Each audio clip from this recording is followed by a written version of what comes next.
All right, folks, today is Thursday, October 5th, 2023. Coming up on Roland Martin Unfiltered, streaming live on the Black Star Network. A Chicago family is asking questions.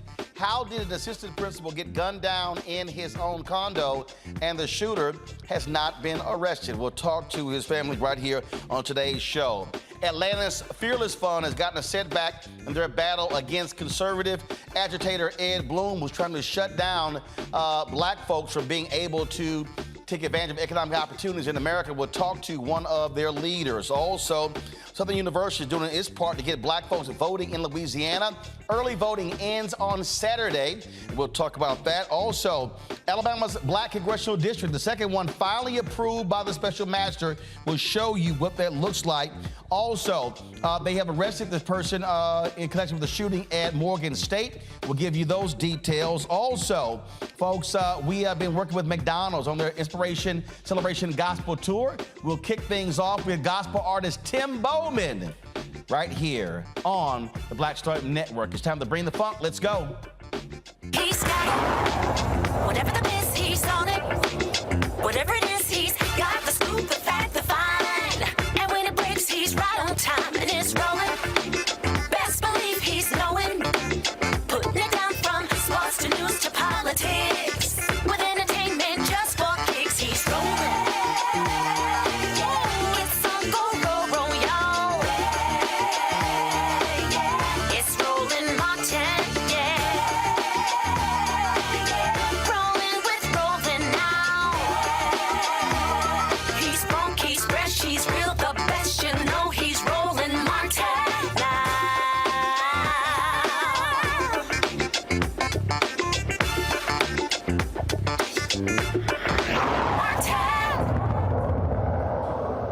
32-year-old Abnerd Joseph is dead, shot and killed by a neighbor in his condo. Took place on September 14th. But why is the killer not in jail? That is the question many people continue to ask. Police said they were called to the condo complex for a disturbance in an argument involving Joseph on the 48th floor. His family says, he says that he and the shooter, they live on the 29th floor. They don't know why he was on the 48th floor. A 45-year-old man, also a resident, was taken into custody for the shooting, but later released without any charges. A police report revealed that the man is a concealed carry license holder. The Cook County Medical Examiner's Office ruled the assistant principal's death a homicide, stating he died from multiple gunshot wounds. He was shot in the chest, abdomen, in the flank, armpit, and ring finger. Abnerd's brother and sister, Jay Charles and Gina Joseph, join me right now. Jay and Gina, sorry for your loss. I gotta ask again, I'm trying to understand, how does a shooting take place in a condo in Chicago and shooter not arrested, not charged? It is as if police are allowing this case just to go away. Yeah, thank you, Roland, for having us on the show. Your guess is as good as mine. We're seeking answers. We don't know how this could have happened and how my brother was murdered, like what led up to the timely death. So that's what we're on the show. That's what we're asking the state's attorney. We're asking the detective, like what actually happened. But as of right now, they said the investigation is still ongoing. Okay, investigation ongoing. Now, again, this has been 3 weeks since this took place. How long had he lived in this complex? About 14 months. 14 months. So he lived there 14 months. The shooting took place on, again, was it the 48th floor? Correct.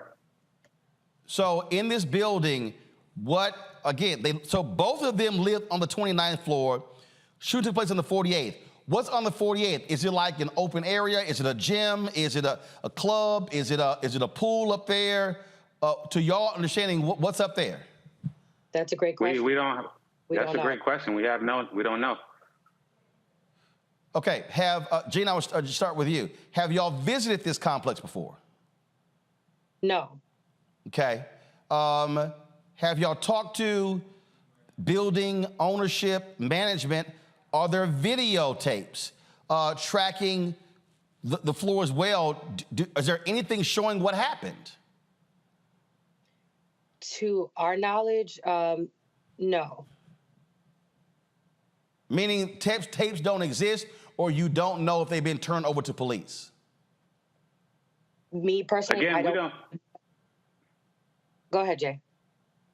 Again, we don't know. We've asked the detective. They said the investigation is still ongoing. So as of right now, your guess is as good as mine. That's why, we're seeking out to the media. We're seeking out to, the state's attorney office, the detective, to demand answers, because we're in the loop. We don't know anything. Wow. It's unfortunate that we have to go to these extreme lengths, like, in order to get these answers. The answers that we're supposed to get from the police, we're not getting them. It seems that it's a lot of stuff that's unanswered compared to what you do know. And obviously, there have been a lot of people talking on social media.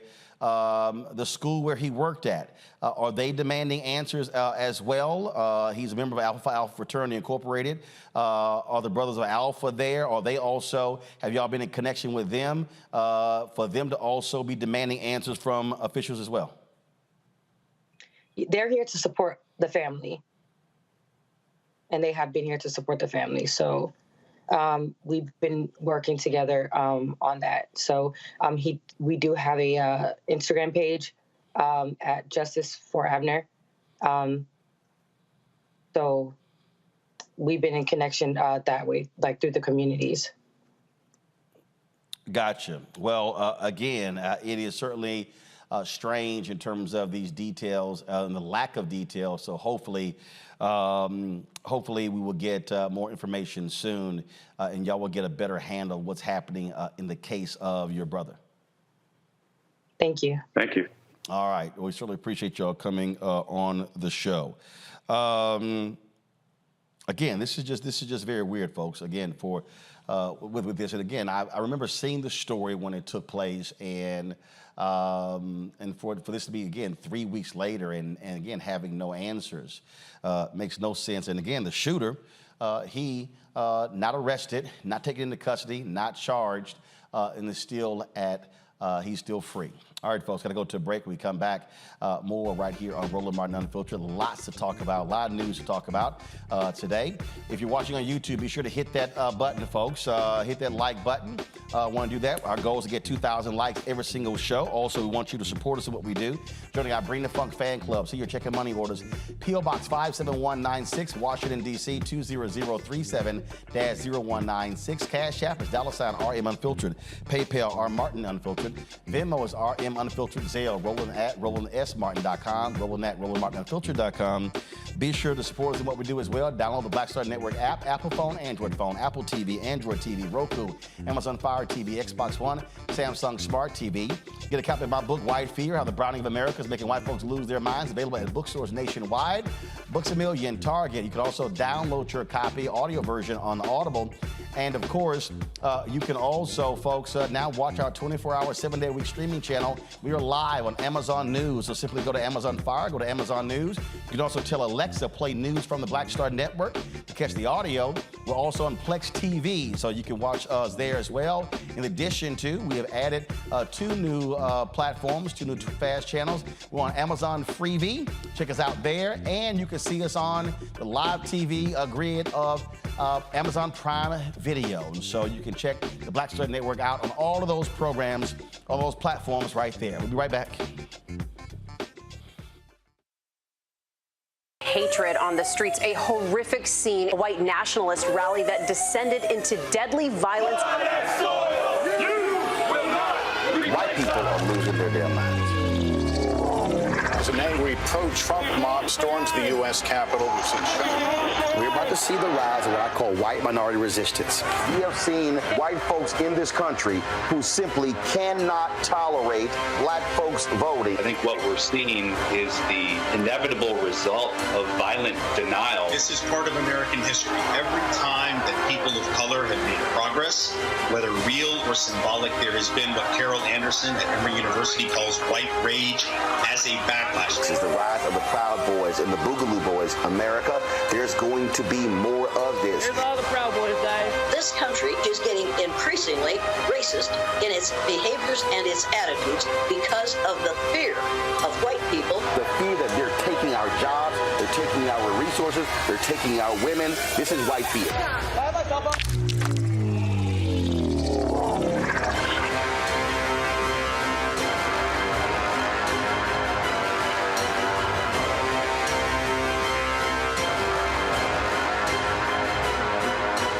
Next on the Black Table with me, Greg Carr. An hour of living history with Dr. Richard Mariba Kelsey, thinker, builder, author, and one of the most important and impactful elders in the African American community. He reflects on his full and rich life and shares his incomparable wisdom about our past, present, and future. African genius is saying that my uncle was a genius, my brother was a genius, my neighbor was a genius. I think we ought to drill that in ourselves and move ahead rather than believing that I got it. That's next on the Black Table, here on the Black Star Network. Bruce Smith, creator and executive producer of The Proud Family, Louder and Prouder, and you're watching Roland Martin Unfiltered.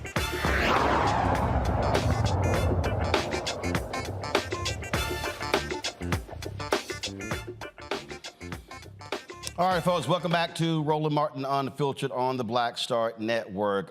Today in Alabama, a map has been approved it's the creation of a second black congressional district in Alabama. This has been a long legal battle that the NAACP Legal Defense Fund finally won. So the special master looked at several maps that were created. This is the map right here that was approved. And so you see how they are doing the congressional districts there in Alabama. Now, I can tell you right now, folks, when we talk about racial gerrymandering or political gerrymandering, this is probably one of the most sensible political maps we have ever seen in terms of how they create these maps. Sometimes we've seen some maps that look like, like squiggly lines or etch and sketch how they created it. And so this is created. Now remember, African Americans make up 27% of this state. So many of them were packed into the one congressional district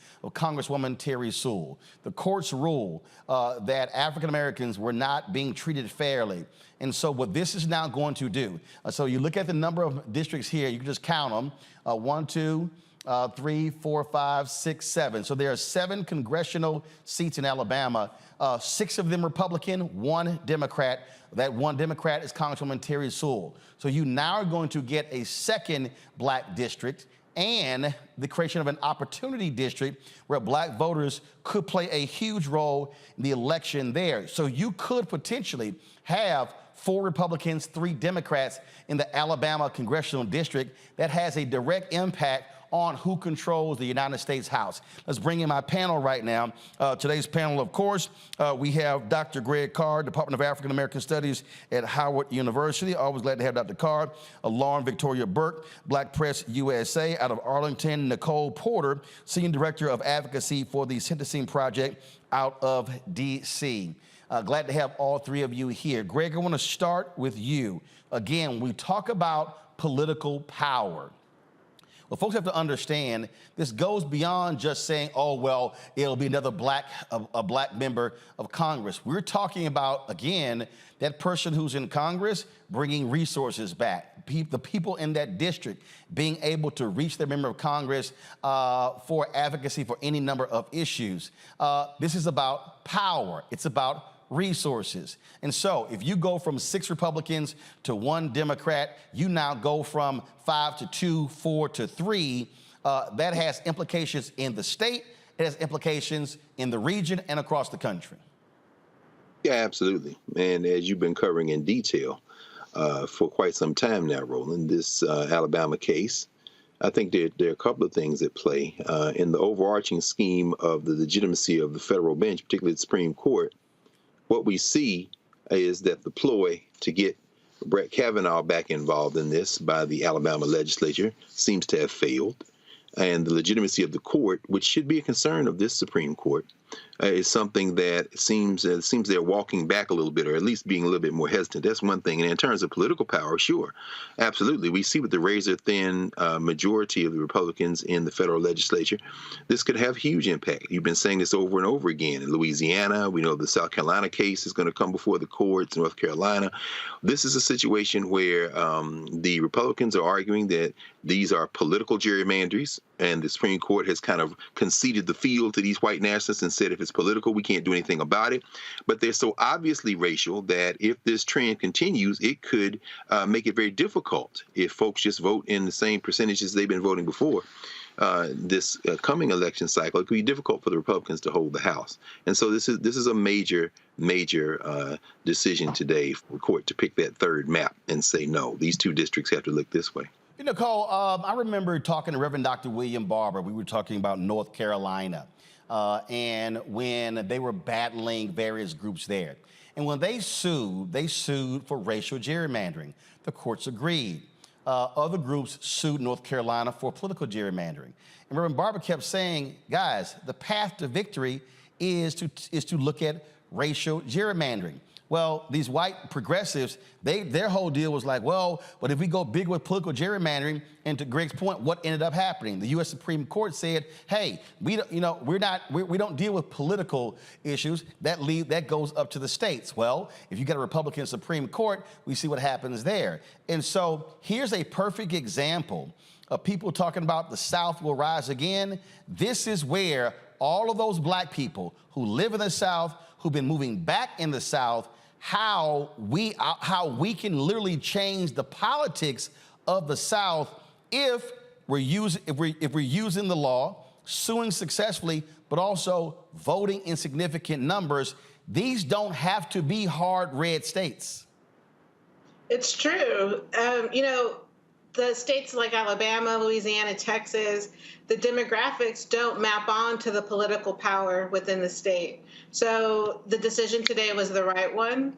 And the decision around racial gerrymandering in other states is the pathway to make sure that Black political representation is genuinely reflected in the electorate in the state. And not just in Congress, but also in state legislatures where so much happens to impact Black lives and Black thriving. So in order to sort of move the conversation forward, guaranteeing the vote for Black residents in Alabama and throughout the South has got to be a priority for pro-democracy groups and to ensure a true democracy in this country. You know, Lauren, again, I take Texas. 61% of Texas are people of color.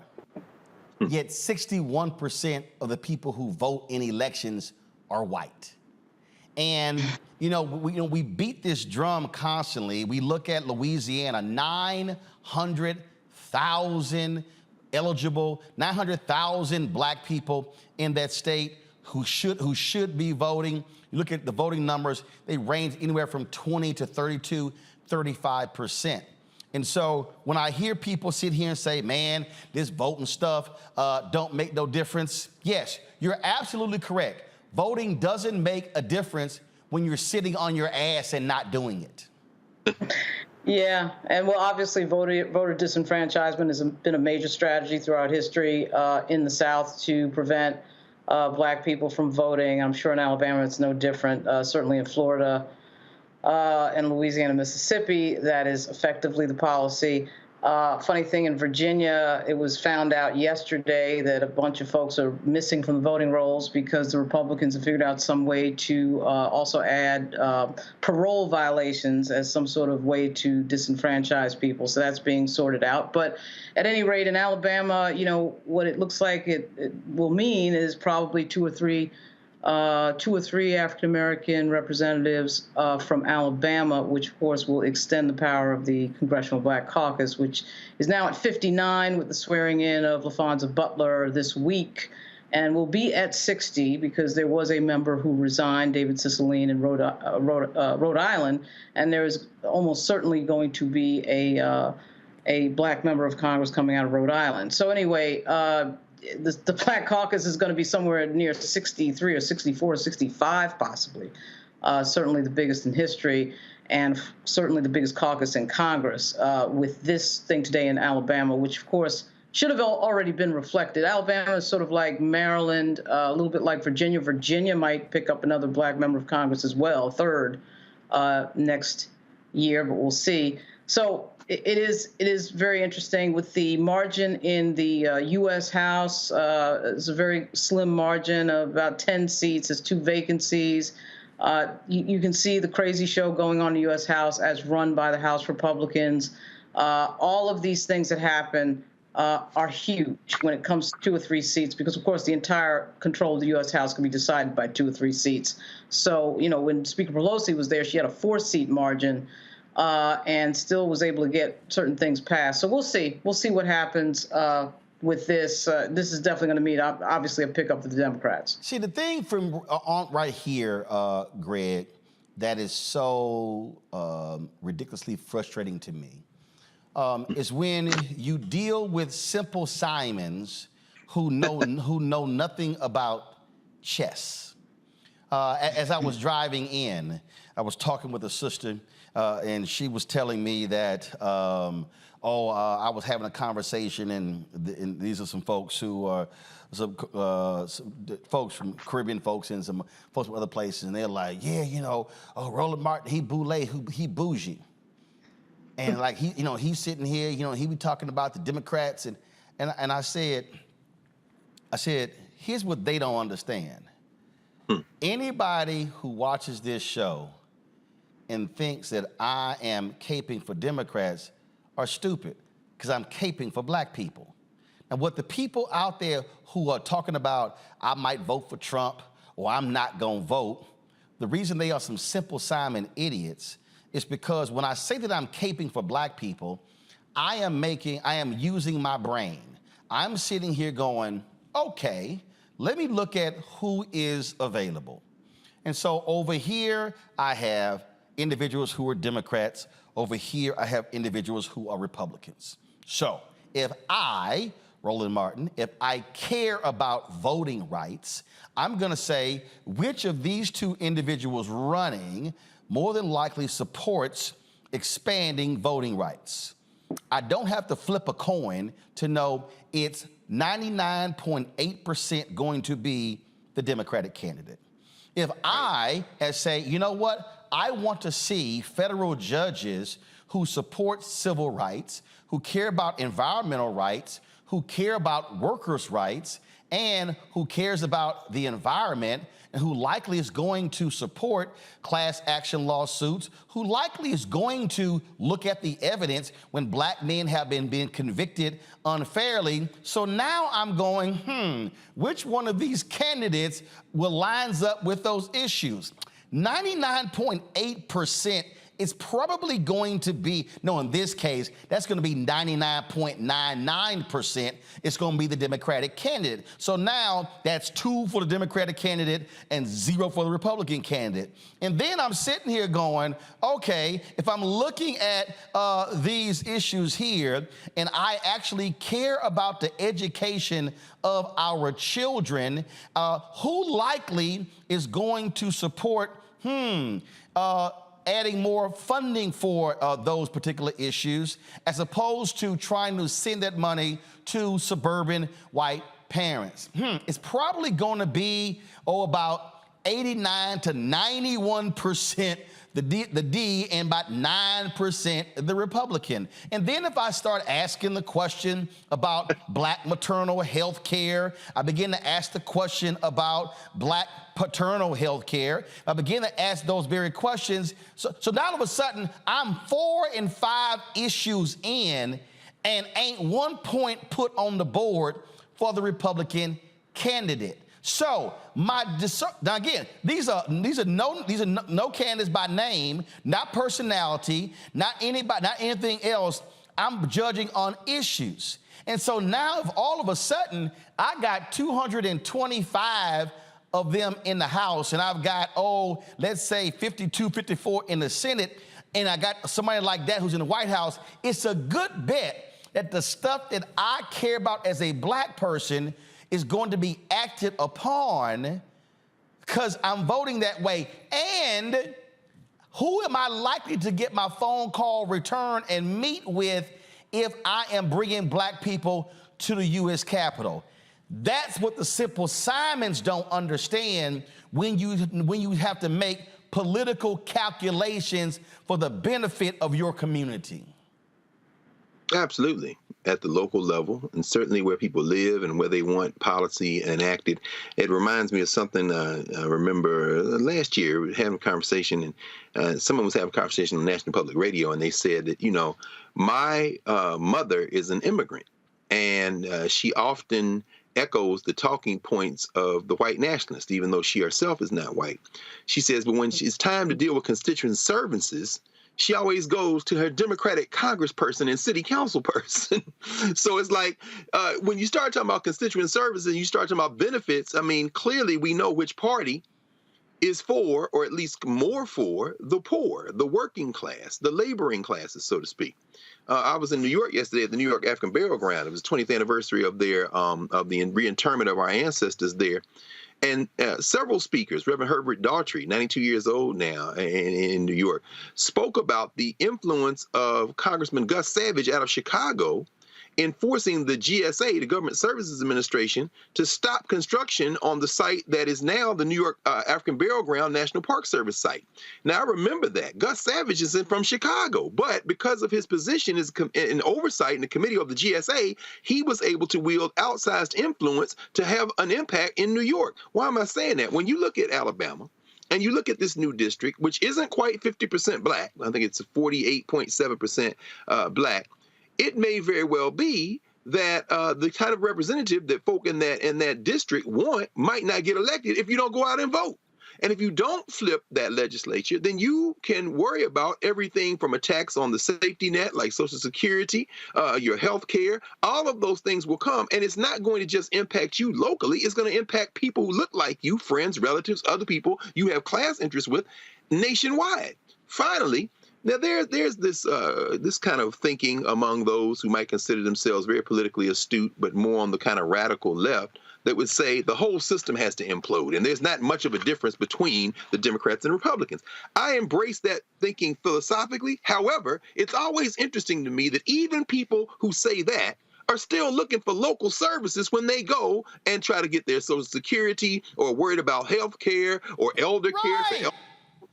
And it's like, why are y'all, okay, philosophically, I absolutely get it. I understand. However, when the rubber meets the road and you need somebody to intervene for you, it always seems to me that your interests line up with the Democrats. So the rhetoric, it's all fun and games until that security check don't come. Well, and the thing here, Nicole, again, I love these people. Like literally, there are people sitting here going, "Yeah, yeah, man. You know what? We were getting those checks under Trump." They so stupid because they don't even realize who controlled the House when the bills are being passed. The Democrats did. You couldn't. Any appropriation bill comes out of the House. These fools, I saw that video, I don't know who that dumbass rapper, I don't know what Sexy Red, Dumb Red, Ignorant Red, whatever the hell. And she like, oh, Trump was letting black folks out of jail. No, you dumbass. Let me say it loud for everybody in the back. No, you dumbass. The bill, the First Step Act, was led by Congressman Hakeem Jeffries, Democrat, in the House. Even that bill, when it got passed, went to the Senate, and when it got to the Senate, Senator Cory Booker, Senator Kamala Harris, and Republican out of Iowa, Grassley, they said it ain't good enough. Republican Tom Cotton was trying to stop it.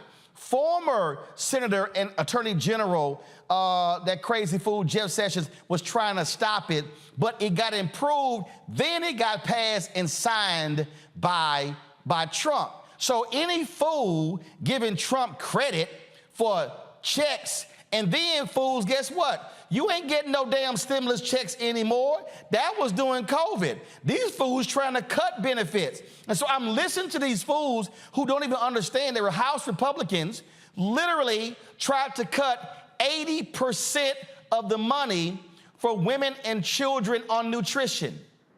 And so I'm going, so you gonna vote for this fool thinking you gonna get some checks when his own MAGA folk trying to cut 80% of the checks, more than likely to folks in your neighborhood. That to me is dumb. And last point, how in the hell you running around talking about, thank God that brother who got let out of prison, who didn't commit that robbery, and then you saluting that, but you're gonna vote for the folk who don't want to retest DNA that got the brother out.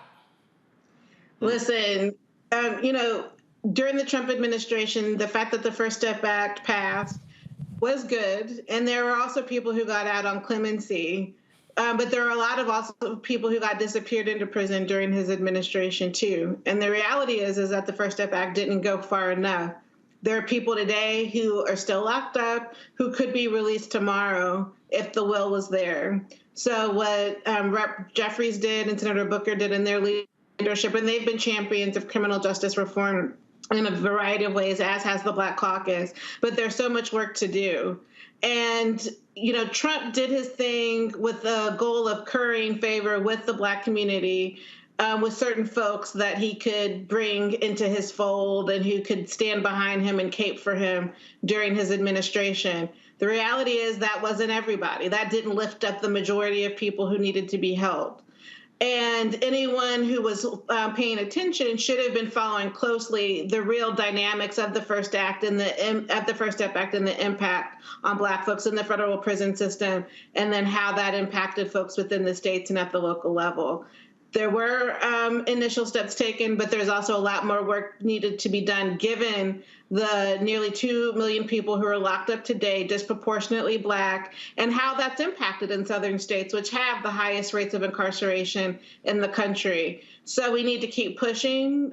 We've continued to partner with Senator Booker, Rep. Jeffries, and other members of the Black Caucus, and more work needs to be done in order to release people in prison today who were disappeared over 30, 40 years ago. They could be released immediately from the federal prison system if changes were made.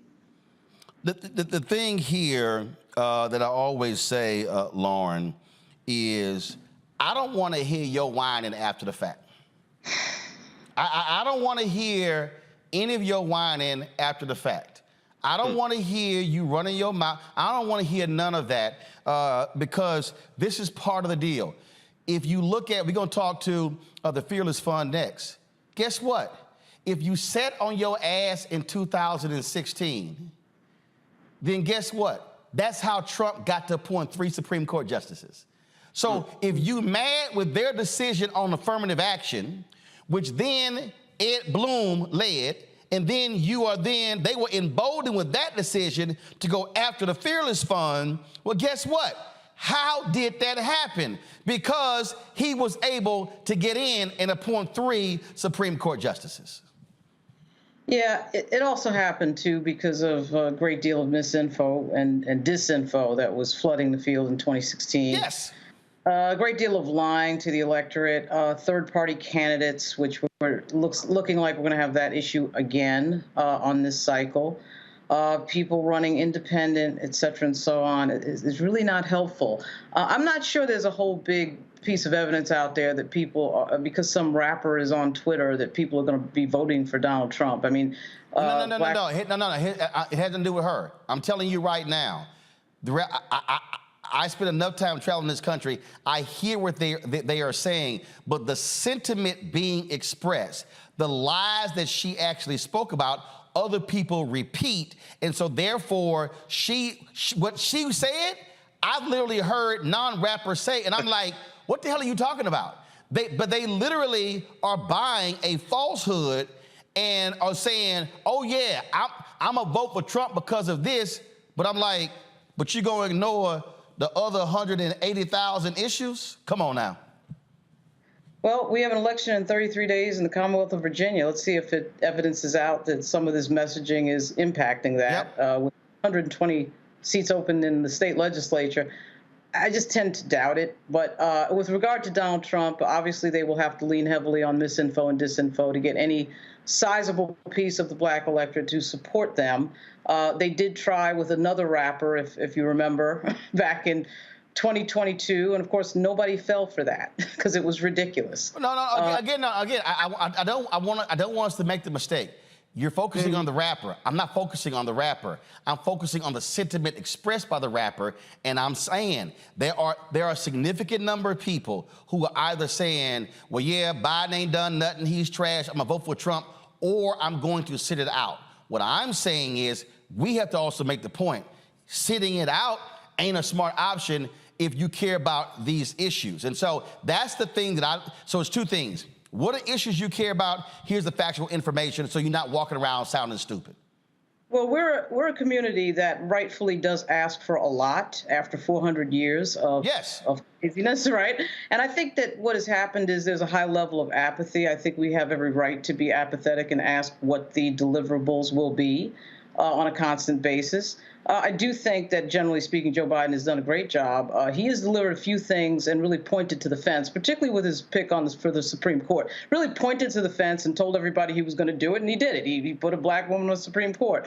But I do think that when people do not see a measurable result in their lives economically, they're going to rightfully ask questions. Any smart constituency should be doing that. I don't mind asking questions. But Democrats have to get better at articulating, of course, what it is they're doing, and they're getting a little bit better at that. But what I'm saying is, I'm not going to leave this up to Democrats. What I'm saying is, as black people, when you are engaged in a battle, you have to make decisions that ain't got nothing to do with a Democrat or Republican. And what I'm saying is, we can see the effects of when we don't vote. So what I'm saying is, I get. You say, hey, we haven't seen things get apathetic. I can't be apathetic because what I do know is what can get worse, what can get cut, what can get eliminated. And all I'm saying is I don't want us pissed off after the fact. I'm saying be engaged on the front end. Hold on one second, because we're going to talk about this a little bit more when we show you what the Southern University students are doing. We come back, though, we're going to talk about what's happening with the Fearless Fund, because this is a perfect example. The attack on the Fearless Fund is not solely an attack on the Fearless Fund. It is literally a direct assault on all of Black America. Trust me, it is bigger than them. You're watching Roland Martin Unfiltered on the Black Star Network. All change is not growth. Right. But thoughtful change is real good fertilizer. And that's what has been so beneficial to us. But you also were not afraid of the pivot. Well, and I'm a black woman in business. Come on, I don't care how I dress up. I don't care who I'm speaking with. I don't care what part of the world I am in. I still am a black woman in business. Being afraid of the pivot, being fearful of change is not what got me here. Respectful of change. Respectful of pivot, yeah. Fearful? No, no.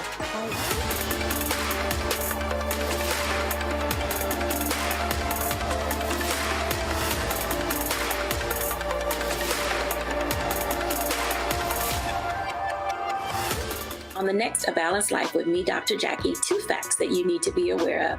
African American women have the highest diagnosis of breast cancer than any other group in the U.S. And young African American women are most likely to be diagnosed with one of the highest aggressive forms of breast cancer than all other groups. It is a disease that requires fast action, determination, and a whole lot of support. On our next show, we'll meet a young woman who's chosen an alternative path and approach to tackling this disease. And you'll hear from our medical and support experts on how to maintain balance through it all. We encourage exercise. We encourage, changing diet and making, all those personal changes. That's on the next A Balanced Life on Black Star Network. Next on The Frequency with me, Dee Barnes, the amazing Drew Dixon. She gives us the details behind the HBO documentary that shed light on the alleged sexual assaults by Russell Simmons. And we're talking about the Netflix documentary, Ladies First, right here on The Frequency on the Black Star Network. Farquhar, executive producer of Proud Family. You're watching Roland Martin Unfiltered.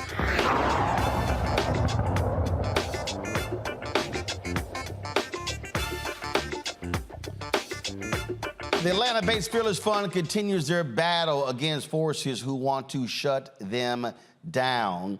The 11th Circuit Court of Appeals, in a 2-1 decision, granted Ed Bloom's, the American Alliance for Equal Rights, the request to temporarily block the Fearless Fund from considering applications for grants only from businesses led by Black women. Joining us right now is Arian Simone. She's the CEO of the Fearless Fund, joining us from Atlanta. So let's be clear. We've had y'all on before. Y'all don't just support Black women. You support an array of women. Go right ahead. That is correct, Roland. We invest and we also deploy grants to women of color. So Black, brown, Hispanics, Asians. Yes, we do. Any minority female, we definitely do. But Ed Bloom is specifically targeting y'all for Black women. That is correct. And so this appeal court's decision, because what, your grant application, the deadline, was it supposed to start Saturday, was supposed to end Saturday, and because of this now, you can't move forward with the grant application, correct? That is correct. It was supposed to end on September 30th, and we received the ruling from the appellate court on September 30th. How many different people applied for this grant? Oh, I'm not sure as far as demographic-wise how many different people, but we typically get on average every application over 1,000. It's always over 1,000. Right, but that's my whole point. So you had more than 1,000 people apply, which shows you the need. We're talking about $20,000 grants. And what white conservatives like Ed Bloom don't care about, they don't care about the disenfranchisement of African Americans and other women. They don't care about the very few venture capital dollars that actually go to Black folks. They want to attack the economic lifeline of Black America. Yes, this is clearly an attack on our economic progress as a people, as well as the progress post George Floyd. After then, there were a lot of corporations and their DEI programs that deployed money to many organizations such as ours, the Fearless Fund, as well as the Fearless Foundation. And they are trying to reverse that progress. That is correct. And look, y'all have done other media outlets. You've actually been speaking to various groups and have been sounding the alarm. Let's be clear. This attack is the first, you know, if you will, bomb being thrown. They want to go after everything that has been beneficial for the betterment of African Americans. It's not like it's been huge in terms of numbers, but the bottom line is they want to stop even that progress. Yes, that is correct. How should I put it? Because I'm on your Unfiltered show, I normally wouldn't say this other places, but I guess white men feel so oppressed that they feel the need to do this. Even though when we talk about the number of white men that control venture capital funds, we're talking about, and then you look at private equity, we're talking about what, 95, 97%? Oh, yes. It's about 92% in PE and VC. The $62 trillion industry that we work in is majority white men. And those majority white men then invest in majority white startups, which then recirculate that wealth amongst that community. That is correct. Even though the money that they get for the private equity comes from pension funds, and that's a whole lot of money representing Black, Latino, Asian, Native American, and female workers. Oh, yes. Teachers, firefighters, police officers, you name it. So what's next? This holds y'all in place. So what's next for the Fearless Fund? What is next? I can't get too much into legal strategy on here, as well as what the plaintiffs are. But you're appealing this decision. Of course. Yeah. That's without saying. We are carrying this on to victory. Now, how we plan to carry it on to victory, I can't fully get into that, but we are taking this to victory. We are not backing down with this. You don't have to ever worry about that. All right, Arian Simone, we certainly appreciate it. Keep up the fight. Thank you so much, and thank you for bringing awareness to this, because it is not about us. We are the lawsuit. We are not the focus. All right, we appreciate it. Thanks a lot, Lauren. I want to go to you again.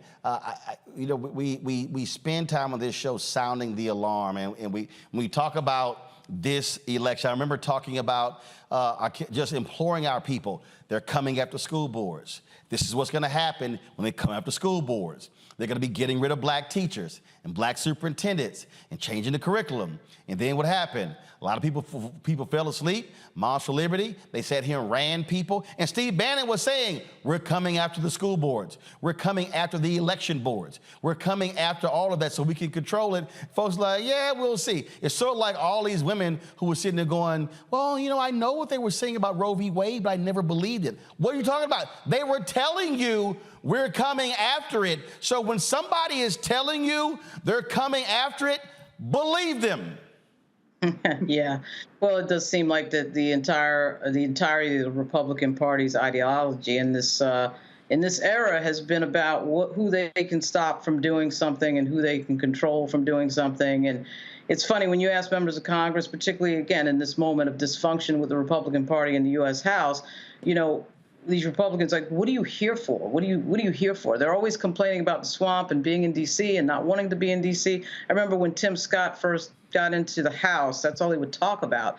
Finally, I said to him, well, why do you keep filing for re-election? Why are you here? But the entire ideology of the party, as black people in particular start to take power, as we can see, particularly on the judicial level with these black prosecutors involved in these Trump indictments, they see that. They see the Black Caucus getting to 60 members. They see somebody like Don Scott on the precipice of being the first black speaker of the Commonwealth of Virginia. I mean, they see all of that. There's a record number of black folks, by the way, running in Virginia.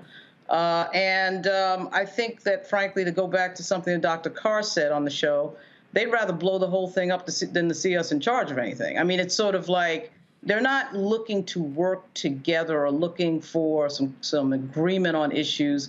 And that's a sad thing, because there are a lot of things that can be agreed on that are just sort of bread and butter type things that are not particularly ideological. But instead of doing that, they want to dismantle everything before more black folks get into power. That's what I see, and certainly that was touched off by Barack Obama's election. You know what, Nicole? I don't think they want to dismantle. I think what they're trying to stop is the dismantling.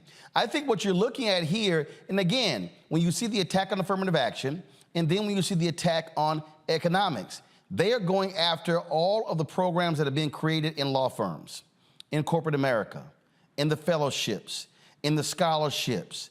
Because if you cut off the financial lifeline, because then you say, guess what? These black folks can't afford to go to school. So if you have these programs that are paying for education, that are paying for internships, we target those, we can shut the access to them and makes it harder for them. They are trying to prolong the ability of their white children being able to ease into the opportunities, because it's driving them crazy. They now have to compete.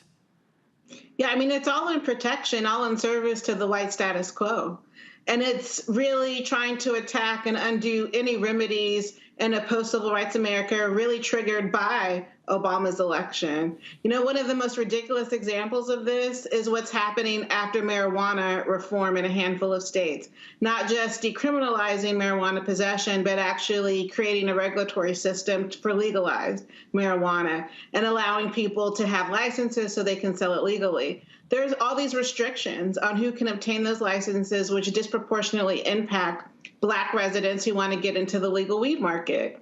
And the people who are advantaged by the current system are white men, white venture capitalists, and other white folks who want to get licenses to legally sell weed. And the fact that in some of these states that have had decriminalization around marijuana, there's been a lot of intentionality in trying to set up the system to repair the harm and address the disproportionate impact of Blacks who've been targeted by the war on drugs, by marijuana enforcement, and allowing them to have access to the licenses. And any effort around that sort of reparative justice to address that has also been attacked under this white umbrella to protect whiteness in the system. So that's, in my opinion, one of the most egregious examples of the white status quo rising up to counter any efforts to repair the harm for Black people directly impacted by some of these policies that have driven racial inequality in the country. And then what happens, Greg, when people who don't understand connecting of the dots, when they're sitting here saying, oh man, the CBC ain't doing this, ain't doing that. Well, guess what? If you look at a lot of these states, it's the Black caucuses in a lot of these states that have been stopping the legalization programs by saying, hold up, if you're not creating opportunities for the folk who are most impacted by arrest, then we're not moving forward with these programs. That's an economic argument. It's a multi-billion-dollar industry. And so what do you have? Oh, let the Black folks get thrown in jail when it was illegal, but the white folks gonna make the billions when it's now legal in these various states. And so I just wish more people would stop being so one-dimensional and begin to understand that there is a connecting of the dots between voting, between who's running, between economics, between education. So I love when these people who say, I want the government out of my life, when I say that's the dumbest thing I've ever heard in your life, because the moment your ass is born, guess what? That birth certificate is a government document. And then when you get your shots, government document. When you got to enroll in school, government document. Hell, you got to pass state mandated tests to advance, government document. And when you decide to sit here and get married, government document. Divorce, government document. And when your ass pass on, government document, a death certificate. So this notion that I want government out of my life is pretty much dumb as hell. It is. And, you know, there's a basic lack of understanding or not connecting the dots that I think can be remedied. This is where education comes in. It's very important. And in this case, we certainly see that this is yet another step in, to quote Bill Fletcher, the attempt by the white nationalists to roll back the 20th century. Except this time, they're even trying to roll back everything that happened since the Civil War. Right. And take a, because of course the specific wedge they're trying to use here is the Civil Rights Act of 1866, which of course, as we know, was passed 2 years before the 14th Amendment. It was ratified in 1868. And that, of course, is the law that Congress passed to ensure that African people in this country would be extended citizenship and have the right to, among other things, make and enforce contracts the same as other people. And we know that since the major victories of civil rights legislation enabling those Reconstruction amendments of the 1960s, particularly in this case, Title VII of the Civil Rights Act of 1964, which is a different law than 1981, Section 1981, these white nationalists have been hard at work, including people like Ed Blum, to roll back the progress. Now, in this case, as we heard Sister Arian speaking, it seems that one of the legal strategies is going to be they're going to say, we're not making contracts with these grantees, we're extending them grants. Now, will that be able to be enough to pass the 11th Circuit and the Supreme Court? We'll have to see. But ultimately, what they have done is engage in what Derek Bell used to call in critical race theory, not to be confused with CRT, because people don't know what that is. Derek Bell called it colorblind constitutionalism. In other words, you pretend like you don't know why these laws were passed. Right. Right. They should apply to everybody equal to race. It is a legal fiction, and this is why, finally, as you're always reminding us, Roland, the federal bench matters. All of this can be reversed depending on who is the judge interpreting the statute. That's it.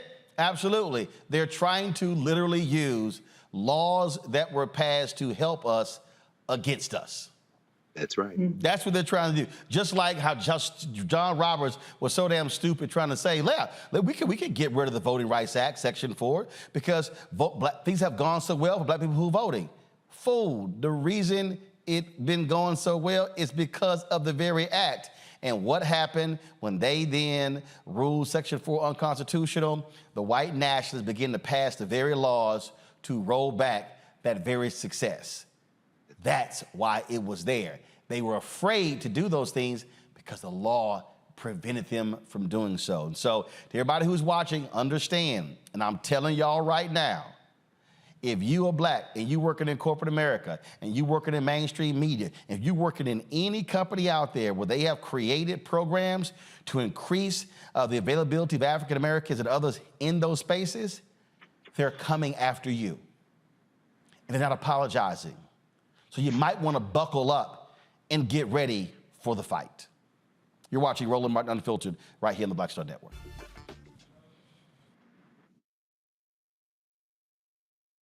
On the next Get Wealthy with me, Deborah Owens, America's Wealth Coach, we talk about the principles of mindset, strategy, and execution. This week, we're adding a fourth, faith. You're going to hear from a mother and daughter duo who are helping thousands of Black women build wealth, all through their faith. You are more than you can ever imagine. Not just obtaining things to show that, but seeing yourself. Making your faith work for you. That's right here on Get Wealthy, only on Black Star Network.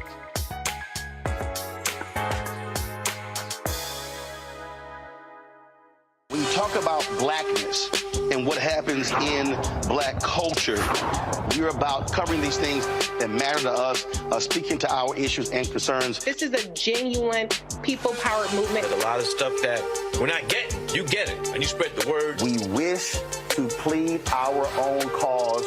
Too long have others spoken for us. We cannot tell our own story if we can't pay for it. This is about covering us. Invest in Black-owned media. Your dollars matter. We don't have to keep asking them to cover our stuff. So please support us in what we do, folks. We want to hit 2,000 people, $50 this month, raise $100,000. We're behind $100,000, so we want to hit that. Y'all money makes this possible. Check some money orders. Go to P.O. Box 57196, Washington, D.C. 20037-0196. The Cash App is $RM Unfiltered. PayPal is R Martin Unfiltered. Venmo is RM Unfiltered.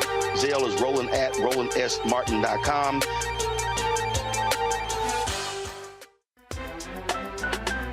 I'm Faraji Muhammad, live from LA. And this is The Culture. The Culture is a two-way conversation. You and me. We talk about the stories, politics, the good, the bad, and the downright ugly. So join our community every day at 3 p.m. Eastern and let your voice be heard. Hey, we're all in this together. So let's talk about it and see what kind of trouble we can get into. It's The Culture, weekdays at 3, only on the Black Star Network. Hey, it's John Murray, the executive producer of the new Sherry Shepherd Talk Show. You're watching Roland Martin Unfiltered.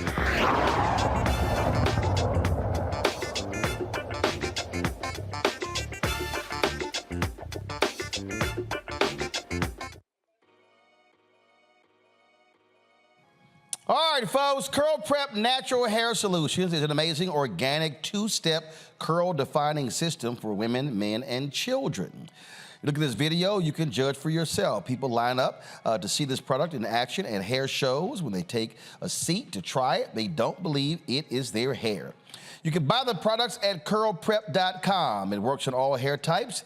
Use the code ROLAND, R-O-L-A-N-D, lowercase letters, to get a 15% discount until October 21st. Now, it's just 2 steps, sweet butter and sweet defining gel, both at curlprep.com. And also, parents, you can remove the ouch.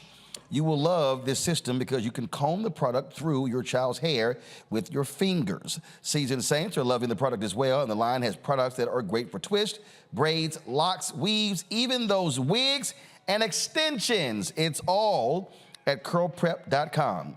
Again, use the code ROLAND, R-O-L-A-N-D, lowercase letters to get a 15% discount. That is until October 21st. Trust me, you will not believe it is your hair. Go to curlprep.com. I'll be right back.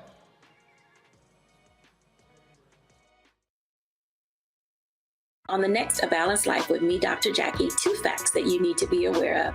African American women have the highest diagnosis of breast cancer than any other group in the U.S. And young African American women are most likely to be diagnosed with one of the highest aggressive forms of breast cancer than all other groups. It is a disease that requires fast action, determination, and a whole lot of support. On our next show, we'll meet a young woman who's chosen an alternative path and approach to tackling this disease. And you'll hear from our medical and support experts on how to maintain balance through it all. We encourage exercise. We encourage, changing diet and making, all those personal changes. That's on the next A Balanced Life on Black Star Network.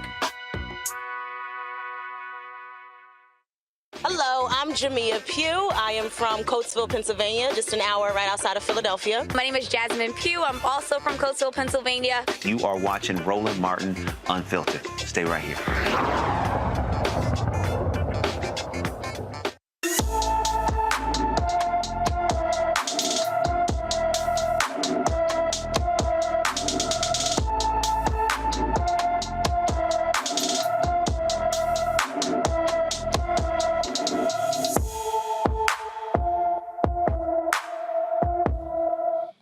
The Huntsville, Alabama Police Department issued an emergency missing child alert for Jamarius Logan, who was last seen on September 25th. The 15-year-old is 5 feet 6 inches tall, weighs 200 pounds, with black hair and brown eyes. Jamarius has a tattoo on his left arm that reads 9mm. He was last seen wearing gray sweatpants, a blue hoodie, and a black and white Jordan shoes. Anyone with information about Jamarius Logan is urged to call the Huntsville, Alabama Police Department at 256-924-1778, 256-924-1778. Folks, Morgan State University has canceled all homecoming activities this weekend, plus classes, as they continue to search for the individual or individuals responsible for a shooting on campus that left 5 people injured. Of course, police have released a video asking the public to help identify these individuals of interest. Investigators believe there was a dispute between 2 groups when gunfire erupted near a university dorm. At least 3 people were believed to have been armed. 4 men and 1 woman between 18 and 22 were shot and hospitalized with non-life-threatening wounds.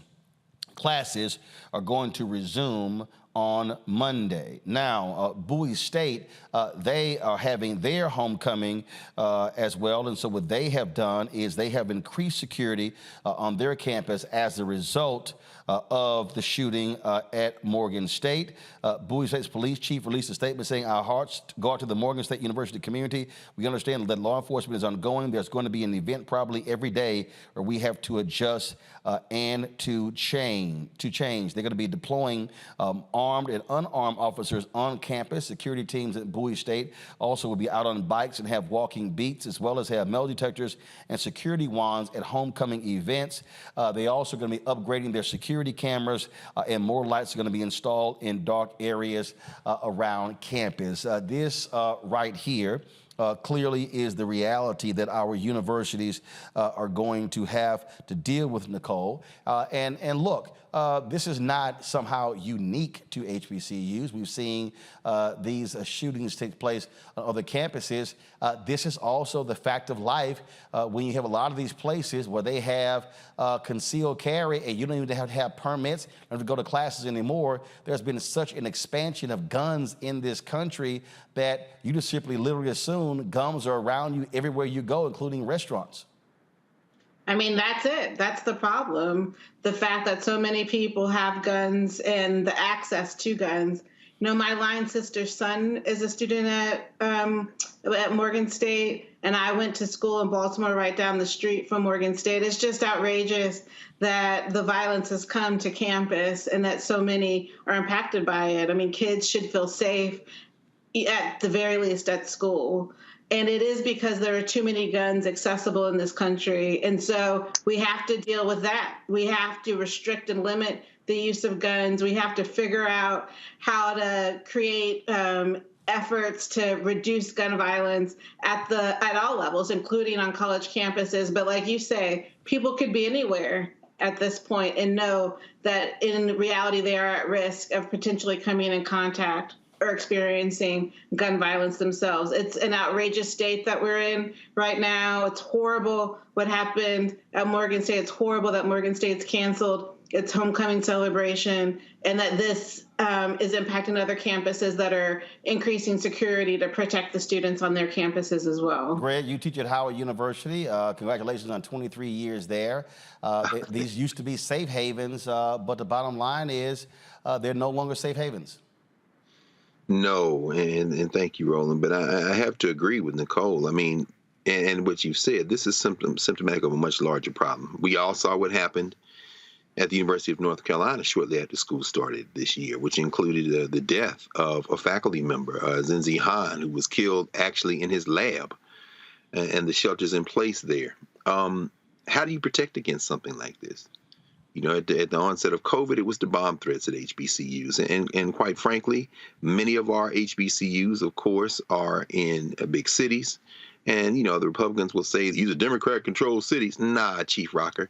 What y'all won't do is pass sensible gun reform legislation. And so people, as Nicole said, it's too easy to get guns. And when you start talking about canceling homecoming, yeah, you've postponed the game, you've canceled the parade. I mean, this is at part of the heart of what makes HBCUs HBCUs. I know there's some silly people out there in Boulder, Colorado that somehow think some HBCU culture has been transplanted to the $300 million carnival machine called the Deion Sanders effect.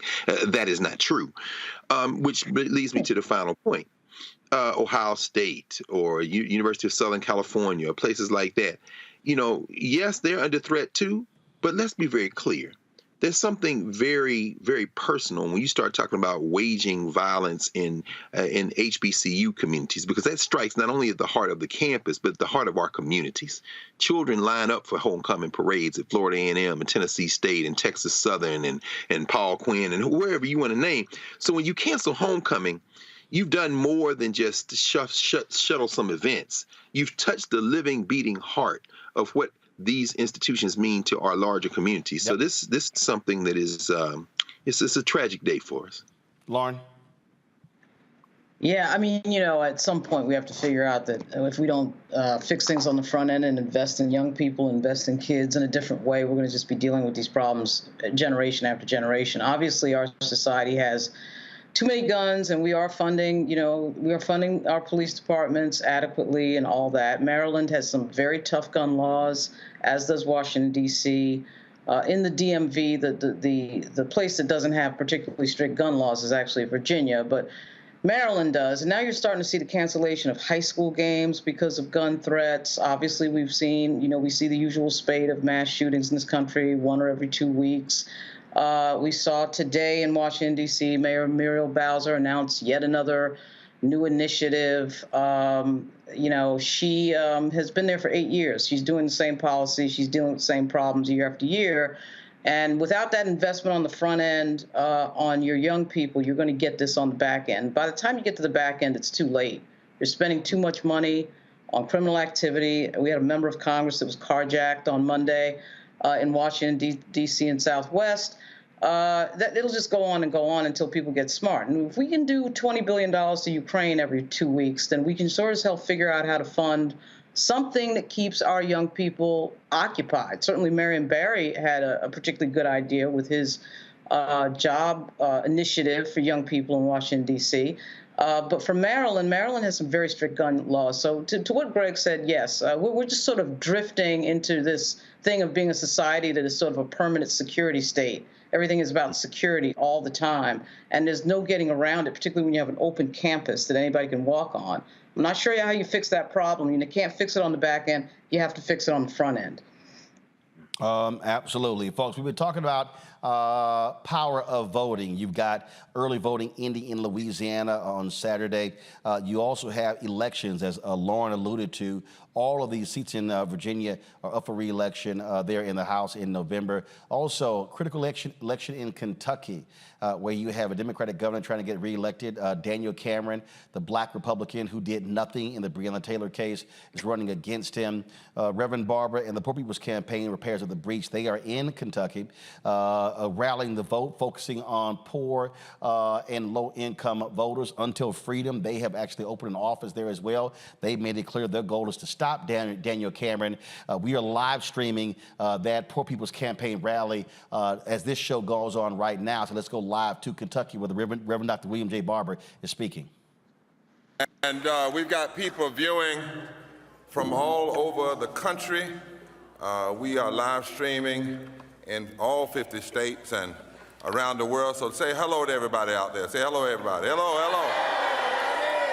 And then say forward together. Not one step back. I want to first of all just thank God for the privilege. I heard the late young sister say, let me get out of myself, because you really can't do anything in yourself. And Tana, and to Pam, and to Kentuckians for a better Commonwealth, and to all of you who gathered. A few weeks ago, I didn't know if I would even be here with you all. I was doing an event and had some issues during the course of the year, very tired and some very painful, and I was getting ready to preach a consecration service for some bishops and ministers, and I literally thought, this is going to be the last sermon I'm going to do. I'm going to preach this sermon and I'm going to be out of here. I was that sick. I didn't tell anybody because, like many of you all, I can mask stuff pretty good. Any of y'all good maskers? People don't really know how you feel. And long story short, they put me in the hospital afterwards.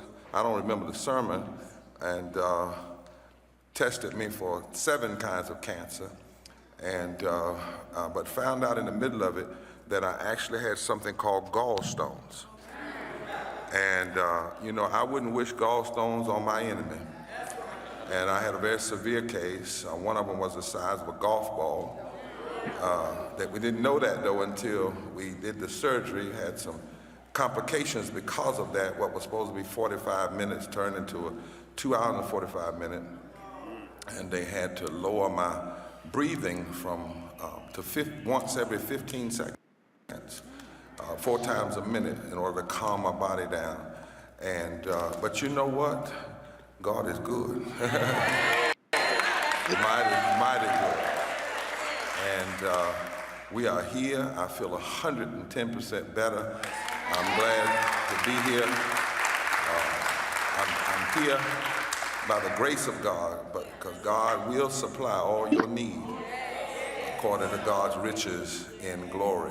And then we were coming, I called Tana, I said, you know, I'm gonna try to be there next week, but it's been a season. My nephew had a near fatal accident in Georgia, 12 broken ribs, contusions in the lung, punctured lung, broken vertebrae, broken cheekbone, broken eye socket, went over in a ravine. But by the grace of God, somebody saw a little red light. And we don't know how long he was there, but by the grace of God, he went in that way Saturday before last and walked out this past Saturday. You hear what I'm saying? By the grace of God. And he's a young man. And so I'm just coming here full of knowing what God can do and being so thankful and so gracious. You know, COVID, I'm gonna get to what I want to talk about, but COVID should have taught us all that breath is something we ought not be wasting. I know we have a person in this movement that lost 21 members of their family in a 30-mile radius because Mississippi wouldn't expand health care. And a lot of people died, Charles, not because COVID killed them, because of the lack of health care. I have a cousin who lost 38 members of her family in a community where they closed hospitals because that state would not expand health care. But all of that goes back to who we elect, right? I also want to say tonight to the young folk, you are a part of the leadership of today, not tomorrow. We don't need you tomorrow. We need you right now. And back in the day, when the SNCC, many of the folk in SNCC were 18 and 19, they couldn't vote because the law had not yet been changed to allow 21-year-olds to vote, but they still fought in the movement. So you may not be 18, but we need you. We need you knocking on doors. We need you encouraging folks, right? And I also want you to know, you don't have to throw away the music from the 60s and pick up a new, just put it all together, sing it all. That's right, sing it all. Don't sing some of it, sing it all. Now, I'm gonna do some teaching tonight because we got an audience all over the country.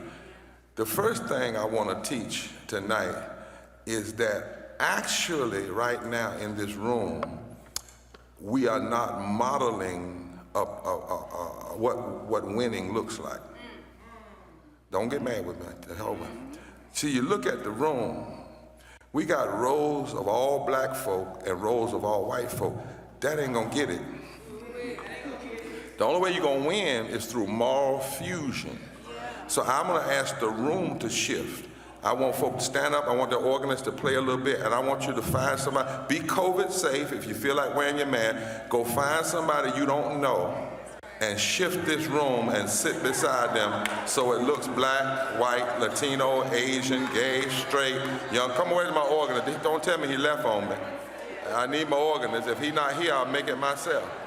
All right, come on, come on. Some of y'all go back there, some of y'all come up here. I need folk with some placards, right? Young folk, just stand up and tell somebody, come sit beside me. Come sit beside me. On this side, we need some switching. Because if you don't get to know some people you don't know, we're never gonna win. Now introduce yourself. Make sure you know who comes. Don't everybody get on the left side either. Some of y'all get to the left side. Some of y'all stay on my right side. Right. Now. All right, I need a few folk from the last 3 rows on this side. I need some of y'all to move back on this side. All of y'all went to the left. But we don't talk left and right, we talk right and wrong. So the last 2 rows, I need y'all to come back and mix it up. Yeah, you don't have to get too tight, you can still be spread out. Now, there we go. Camera shots, I want y'all to stay with the crowd. Don't shoot the other places, okay? Just shoot up here. Now, look at the person and say, what up?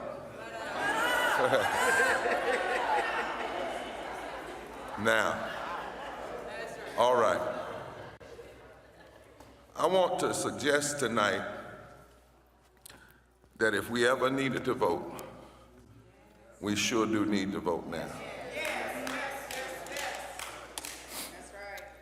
In the testimony circle of my faith tradition, I come from the country of North Carolina, we had testimony service. And every now and then, when things were going rough, one of the saints would get up and say, if we ever needed the Lord, we sure enough need him now. But those same saints recognized that faith without works is dead. So when they called on the Lord, they never called on the Lord thinking that they would not have to do something as well. They called on the Lord knowing that to call on the Lord means you're willing to take an assignment and do what you need to do. And so I want to sample that tonight, like the hip hop artists. If we ever needed to vote, we sure do. Now, you got to say it right. We sure do need to vote now.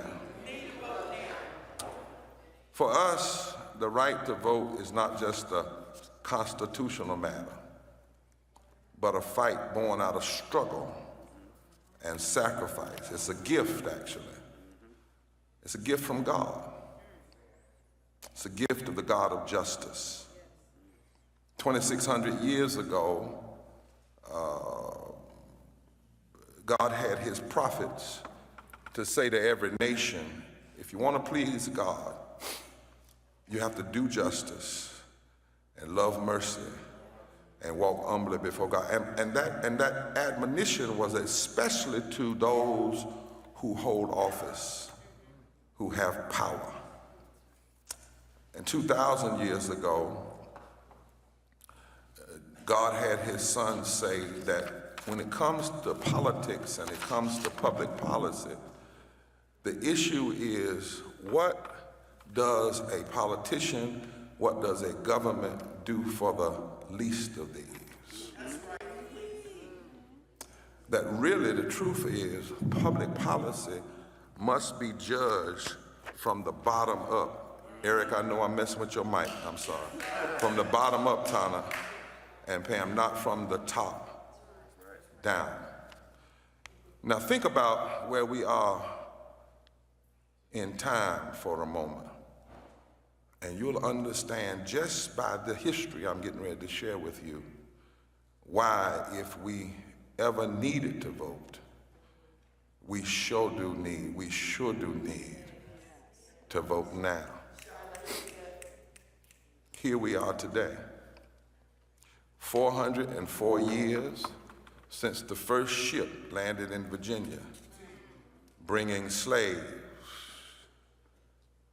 Here we are, 233 years ago, when Crispus Attucks was the first African American and one of the first people to die fighting for this country, while at the same time people who looked like him were being considered slaves. Here we are tonight. Tonight we sit here 247 years since the signing of the Declaration of Independence, which says that everybody has an inalienable right to life, liberty, and the pursuit of happiness. And inalienable means it is God-given. It's a part of natural law. It comes with the package of being born, inalienable. But inalienable also means you can't give it away. Because if you give away life, liberty, and the pursuit of happiness, then you are basically saying that you have decided that the oppressor is your God. Here we are, 230 years since the Constitution was drafted. Here we are, 236 years when people of ebony hue were fractionized in that Constitution and considered to be 3/5 of a person. Here we are, 194 years since Mexico outlawed slavery, and 188 years since Texas and America revolted against Mexico because they wanted to keep their slaves. Be careful how you talk about Latinos and folk coming from Mexico. You need to know the real history. California was Mexico. Texas was Mexico. New Mexico was Mexico. Arizona was Mexico. You got to know about the Louisiana Purchase. You got to know about what was stolen, because when the folk are trying to come here, they're not trying to come to our home, they're trying to come back home. They are Americans, South Americans, but still Americans. And much of the reason that they're fleeing is because of policies that America engaged in that made Guatemala and other places so bad. Here we are, 174 years since Harriet Tubman escaped slavery. And since Harriet Tubman went back to get people out of slavery, and when she did, 100 and some odd years ago, Harriet Tubman said, now, if you go with me, you're gonna be free. Either one way or the other, you're gonna walk with me to Philadelphia, you're gonna walk with me to Canada, or I'm gonna use this .38 pistol and send you home, but you're not gonna go back to slavery. Yeah, that was Harriet. Here we are, somebody say, here we are. 171 years since Frederick Douglass actually delivered a 4th of July speech where he said that the celebrating independence in America was fraud, bombast, and hypocrisy until America did right by the sons and daughters of slaves. Here we are. Tonight, 160 years since the signing of the Emancipation Proclamation that did not free the slaves, freed all of the slaves in states of rebellion. So if the states had just stopped rebelling, they could have kept their slaves, but they couldn't help it. Here we are, 158 years since the end of the Civil War. Here we are, 156 years since the 14th Amendment that declared that every person, not every American, but every person has a right to equal protection under the law. In other words, the 14th Amendment says if you are inside these borders, you don't have to be, quote unquote, a citizen. If you are inside of these borders, you have a right to equal protection under the law. Here we are. 158 years since slavery was outlawed constitutionally. The 13th Amendment was passed December 6, 1865, a day we ought to remember, December 6th.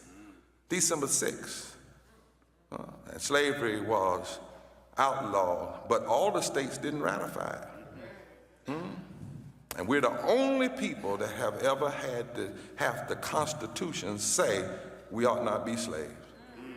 Here we are 153 years since the ratification of the 15th Amendment that protected voting rights for men,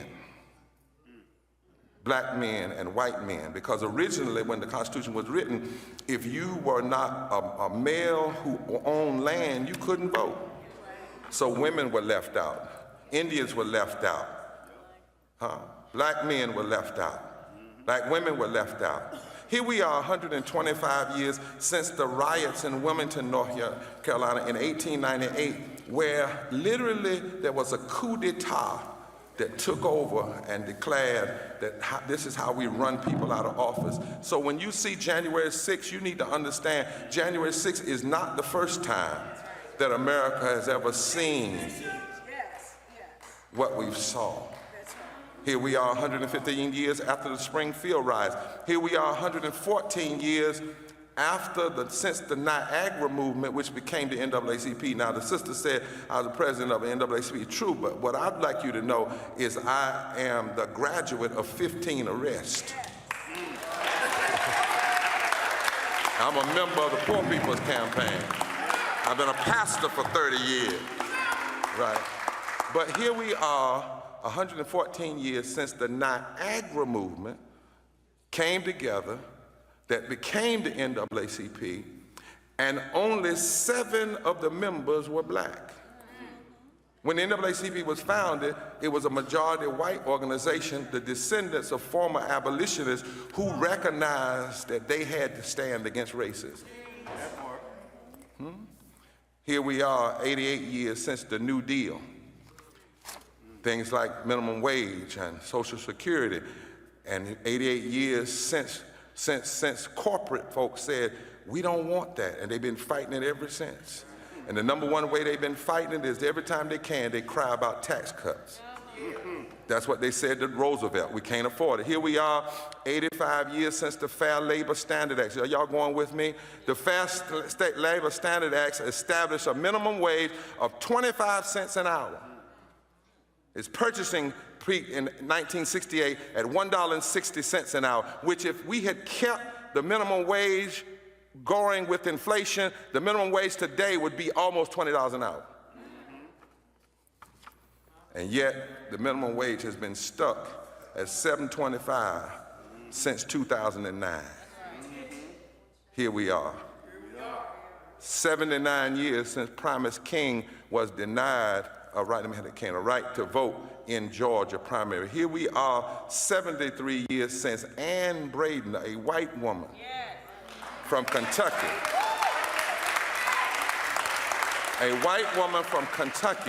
spearheaded the desegregation of hospitals in Kentucky. She got arrested in 1951.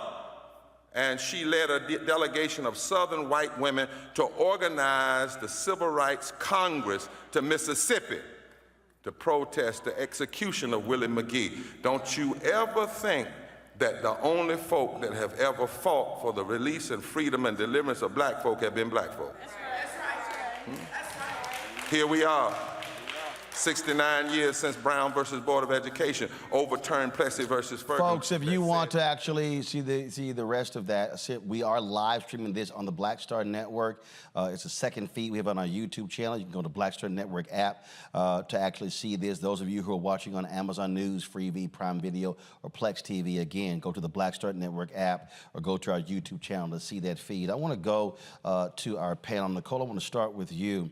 One of the things that I think is critically important, and you hear Reverend Barber does this all the time. He walks folks through the history so folk can understand that it's not about hooping and hollering and just getting folks excited. What he's doing, he's trying to teach people to understand that there's a long history here when it comes to fighting for voting rights and fighting for the issues that matter to poor and low-income folk.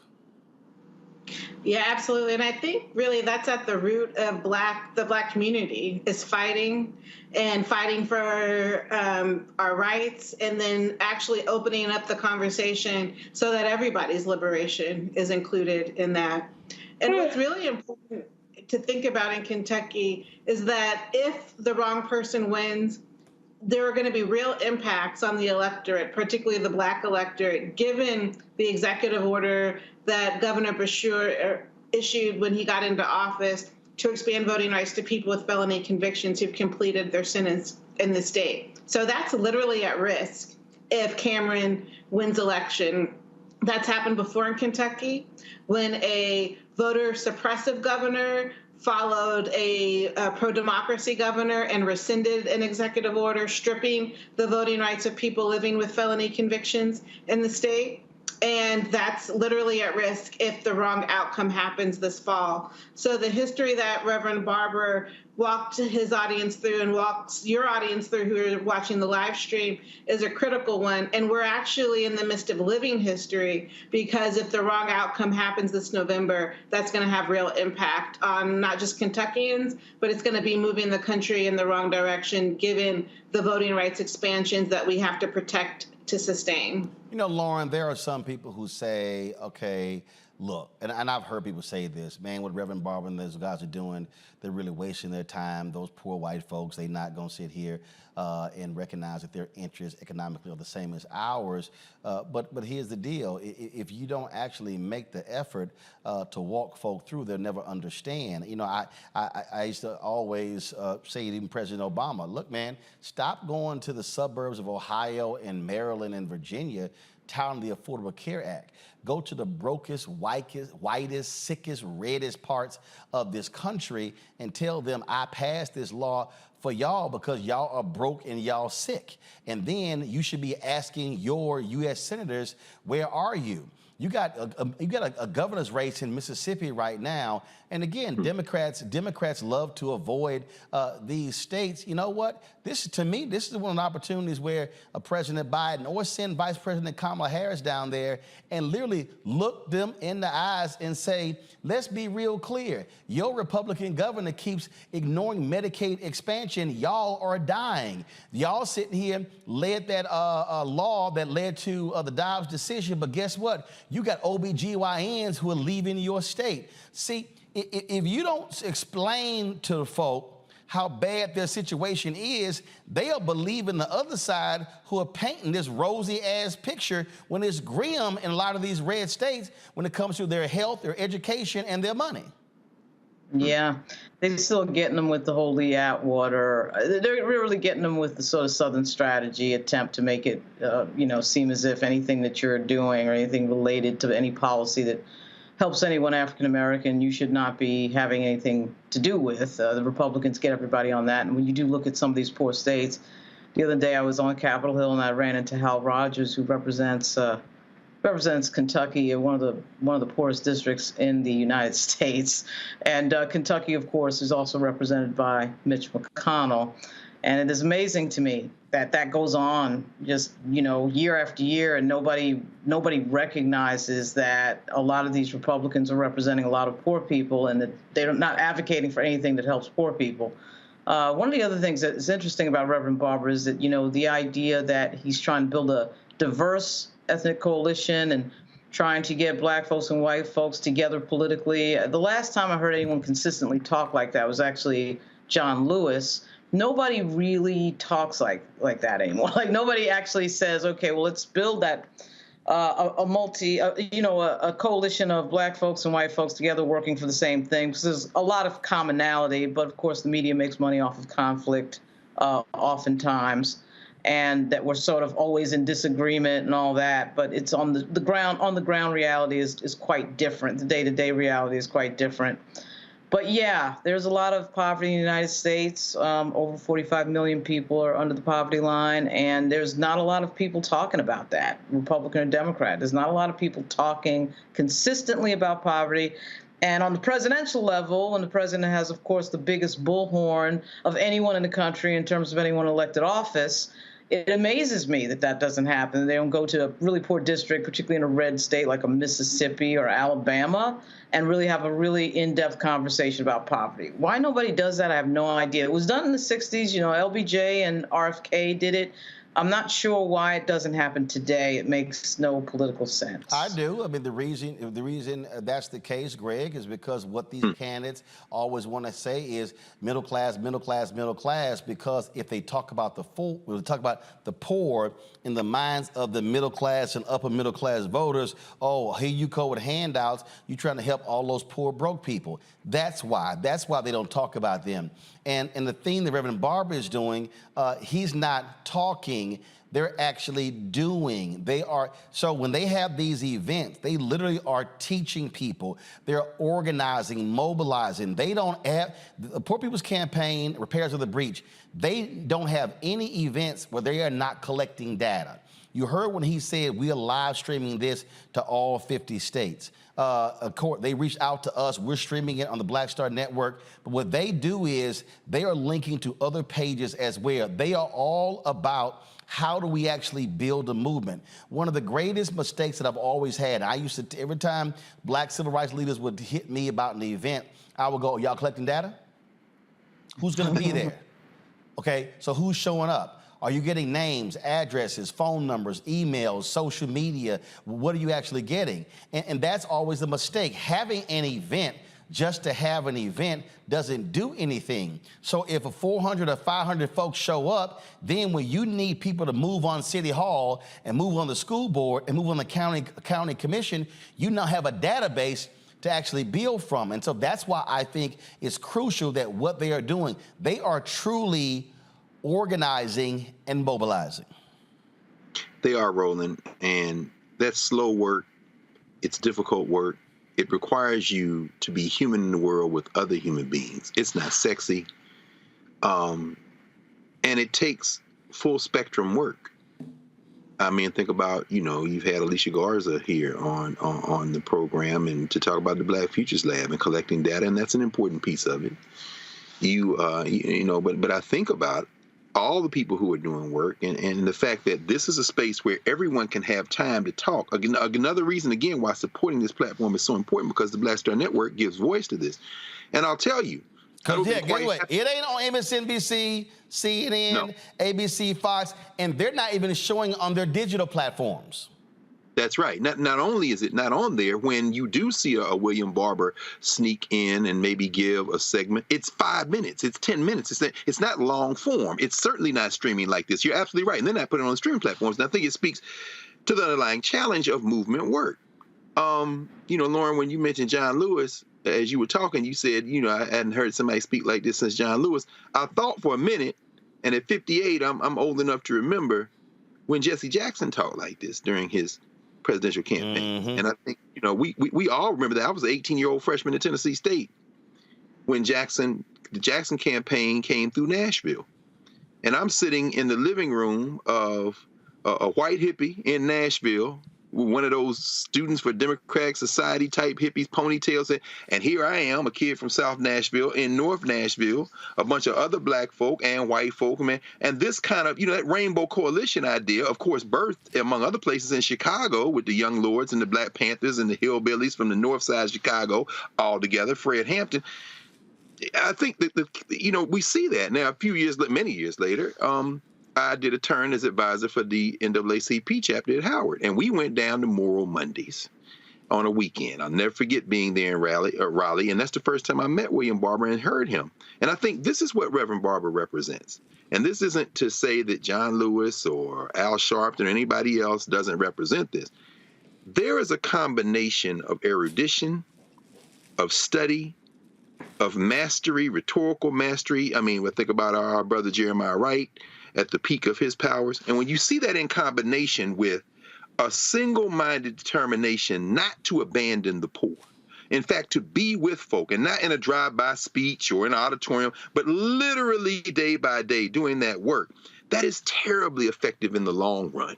Because what that does is give people not only inspiration, but it restores their memory and it gives them instruction and it allows them to give themselves power. And so I'll end with this. The fact that we were sitting there watching this and the fact that all of us, I hope, certainly I will, after we get off today, will go back and continue to watch and then go back and see the whole thing in its entirety. That is only possible because of this platform. And we do not look to commercial news entertainment media to do that because it can't. As Lauren said, they're not in that business. Their business is profit. What we're watching in William Barber and all of his comrades, all those women and men, and of course, Roland, you correct me if I'm wrong, but in terms of major news media outlets, we were out there last summer. So and I didn't see anybody else but you. No, in fact, that was June of last year.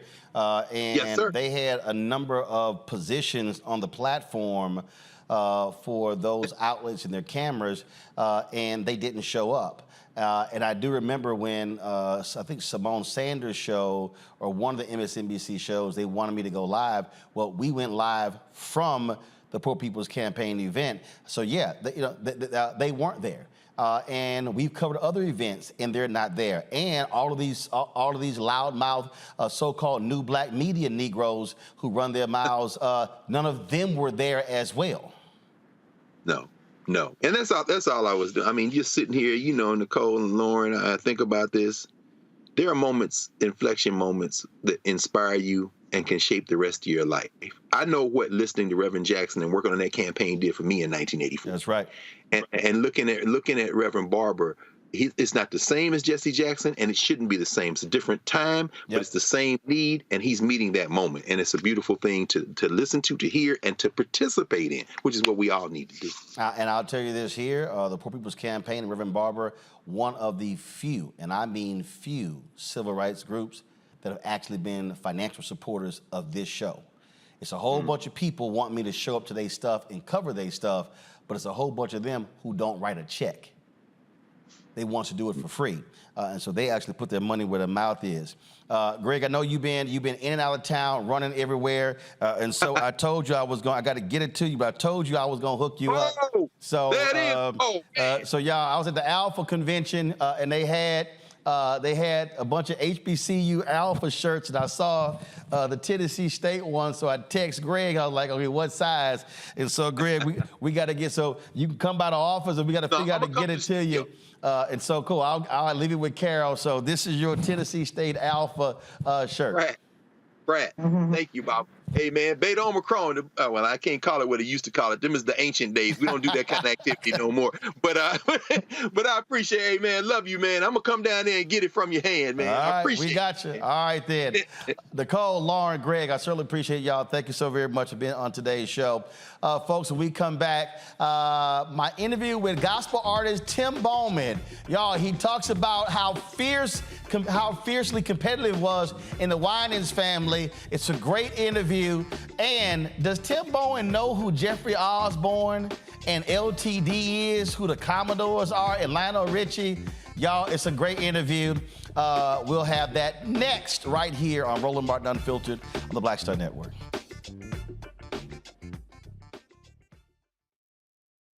Coming up next on The Frequency, right here on the Black Star Network, Shanita Hubbard.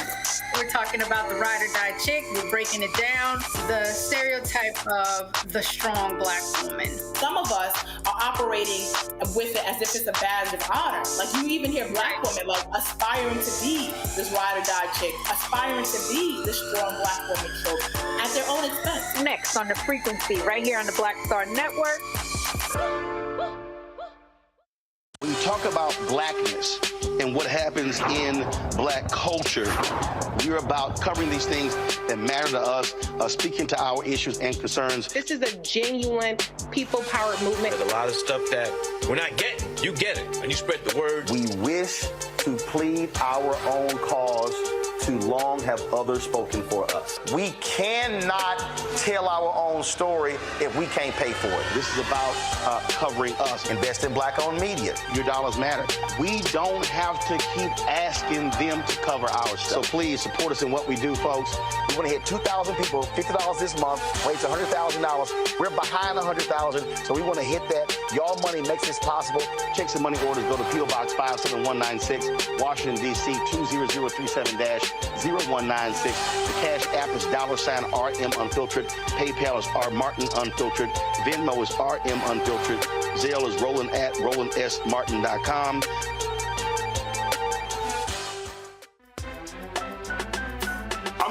Muhammad, live from LA. And this is The Culture. The Culture is a two-way conversation. You and me. We talk about the stories, politics, the good, the bad, and the downright ugly. So join our community every day at 3 p.m. Eastern and let your voice be heard. Hey, we're all in this together. So let's talk about it and see what kind of trouble we can get into. It's The Culture. Weekdays at 3, only on the Black Star Network. Hello, I'm Marissa Mitchell, a news anchor at Fox 5 DC. Hey, what's up? It's Tammy Roman, and you are watching Roland Martin Unfiltered.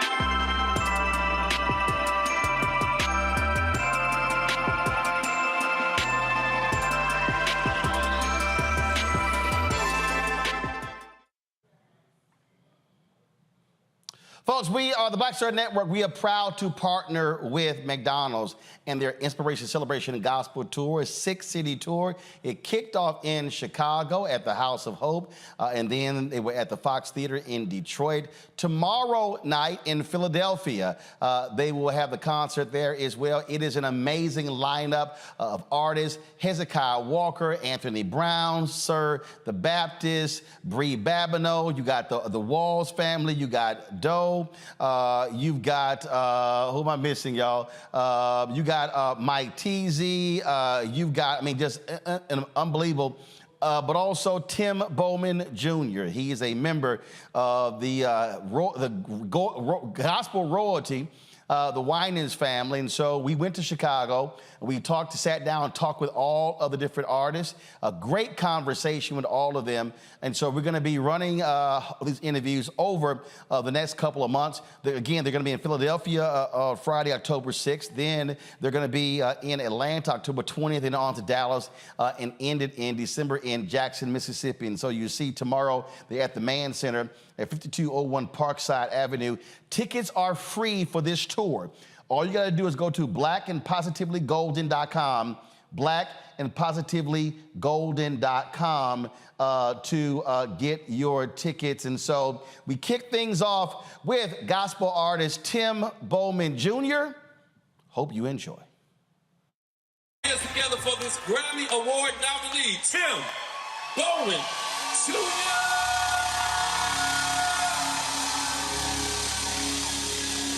Chicago, where you at? Are there any praises in the room tonight?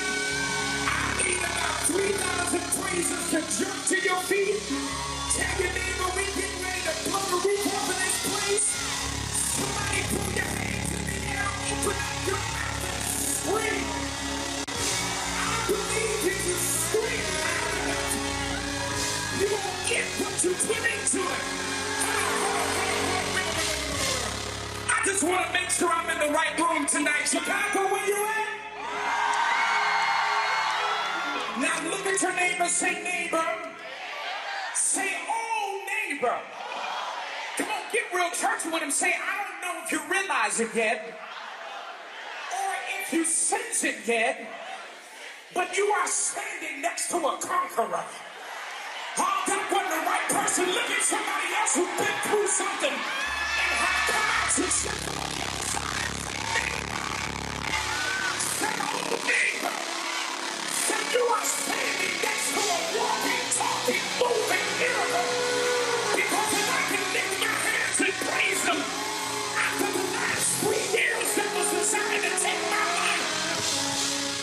Switch the ticket tonight, Chicago.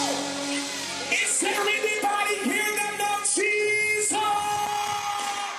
Tim, how you doing? I am fantastic. Good to see you. First of all, you probably had no choice but to be doing music. That's pretty much my story. But my family is, they're savages. Well, a lot of the black generation from that era, they just didn't play it. Right. So, I'm looking at, I got 3 babies. Right. And it's encouraged that whether they sound good or whether they sound bad, you just say, oh, they're so cute. When I grew up, now, Becky, Marvin, Cece, my dad, it was like, if it wasn't good, go back and I can't deal with participation people. I can't. In my family, my mom, all her sisters sang, the Catholic church I grew up in, the Black Catholic church, the whole choir was our family. You couldn't sing, you played instruments. No, straight up. It was, and we didn't, it was the same thing. It's a different generation though, but. No, it's not a different generation. What is it? It's some weak adults who don't want to sit here and speak truth. I'm sorry. If you cannot sing, baby, you can't sing. Get a tambourine. Go play the trumpet, drums, guitar, saxophone, clarinet, flute, or you're going to be the note keeper. Because if you can't play instrument, look, you could carry some bags or something. No, I'm 100%, I can't deal with that. But it built who this generation is now. If it wasn't for that kind of teaching that you grew up, I promise you I wouldn't be sitting here right now. Yeah, if you bad, you bad. You bad. I don't, to me, that I'm telling you, that's everything. Look, I got to hire people. Man, I remember we had a show when Colin Powell passed away. Okay. And I had a booker and she was like, oh my God, that was a great show. You should bring donuts in tomorrow. I was like, you know what, 15 people on the show, you only booked 2 of them. The other 13, I gave you the phone numbers. So it ain't like you had a great show booking guests. I'm literally sitting in front of my uncle right now. And I said, I feel like I ain't bringing no donuts in tomorrow. Now, if we had 15 guests and you booked 13 of them, now got them. Yo, great job. But maybe she needed some encouragement. Buy your own cupcakes and donuts. I can't. No, that really does bother me because I fundamentally believe that when folk don't give you the hardcore truth, come on. When you come up against a real situation, you have a false sense of belief. Yep. And it's like, I don't understand what's going on. Well, because you really can't sing. That's good. No, and it'll make you. I'm telling you, self-awareness is so key in this business. And with the advent of social media, it's so many people, I say, that are a mile wide and an inch deep. Yeah. Kathy Hughes has a phrase, she called it, you ain't deeper than mustard on a hot dog. What? I love the thing your generation and these saying. Hey, what? But you know exactly what that means. I know exactly what it means. What that means. You ain't deeper than mustard on a hot dog. That's hilarious. But that to me, when you look at when Get On Up came out. Okay. So that was that. So that was it was the great scene when Maceo was talking to Bobby. Okay. And he's like, Bobby, man, what you doing, man? Why? Man, go out there and make some music. And the brother who played Bobby, he said, man, listen. He said, from the moment I met James, he was meant to be out front. He said, there's nothing I could do that could put me out front. He understood that's what it is. Now, I remember calling my executive producer because he wanted me to pull back. He was like, man, you being too hard on the staff. And I was like, as soon as it came, I called when I finished seeing the movie, I said, I can't do what you want me to do. He was like, why? I said, Exhibit A. I said, because I said, we wouldn't be talking about how tight James Brown Band was. Talk about it. And talking about the shows and how phenomenal, Mr. Dynamite and all that. I said, if he didn't understand the standard, we were here. Prince was the same way. I said, show me somebody, not the black standard, the standard. The standard. I said, and that's what makes them great. I said, now, in the moment you don't like it. I said, but somebody has to be real to truly pull the best out of you. And I just think too many people today don't want to be pushed that hard. Absolutely. I completely agree.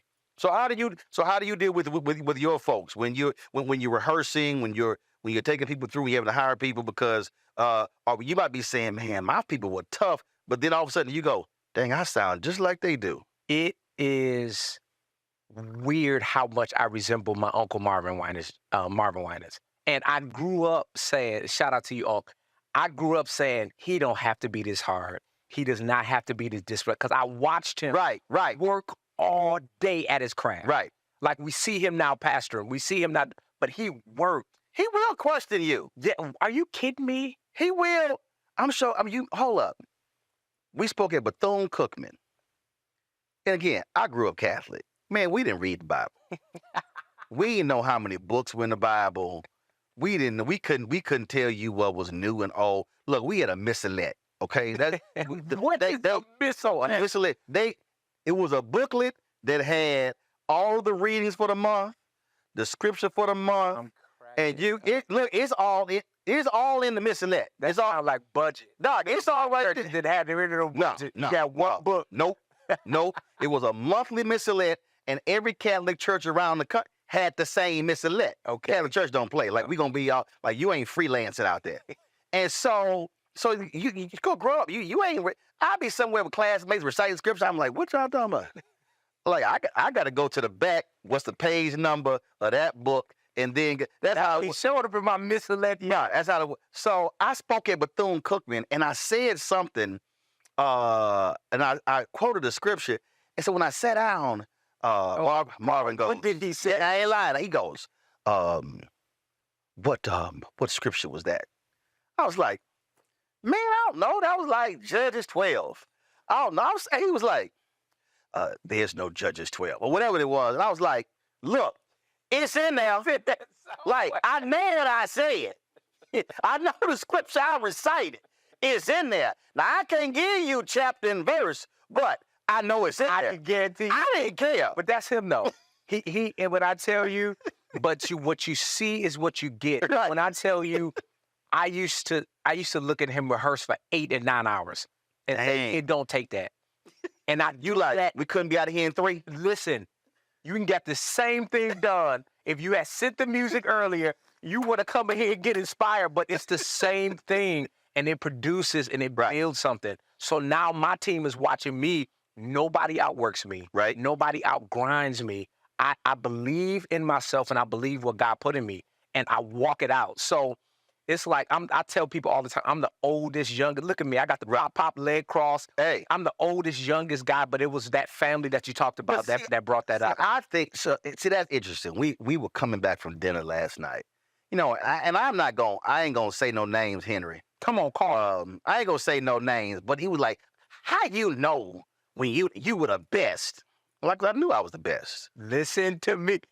Oh, I feel like I'm sitting across from my uncle, y'all. But here's the thing about that. How did you know you were the best? Oh, because it was it. You know you the best when you in the room and you like, man, these fools can't hold a candle to me. For real, know that. Look around, you know that. You know you been there. You like, man, I'm about to out-sing all these fools. I'm cracking. Oh, it's just annoying. No, but you know. But you also know when you're not the best. You do. Which then means I know what I got to do to get there. Yes, you do. But see, here's the thing that bothers me. Talk about it. If you are black and you are a non-athlete, people got a problem when you say that. If you are a black boy, okay, and you say you're in the 7th grade, and he says, I want to be the best that ever played football. Oh, that's great. Oh my God, LeBron said he wants to be the best ever played basketball. But if a black boy says at 7th grade, I'm going to be the best journalist, I'm going to be the best lawyer, I'm going to be the best engineer. Look how cocky and arrogant he is. And so I have never noticed that. If you take, but now that in sports, no, we literally hold up. Oh, and they'll show.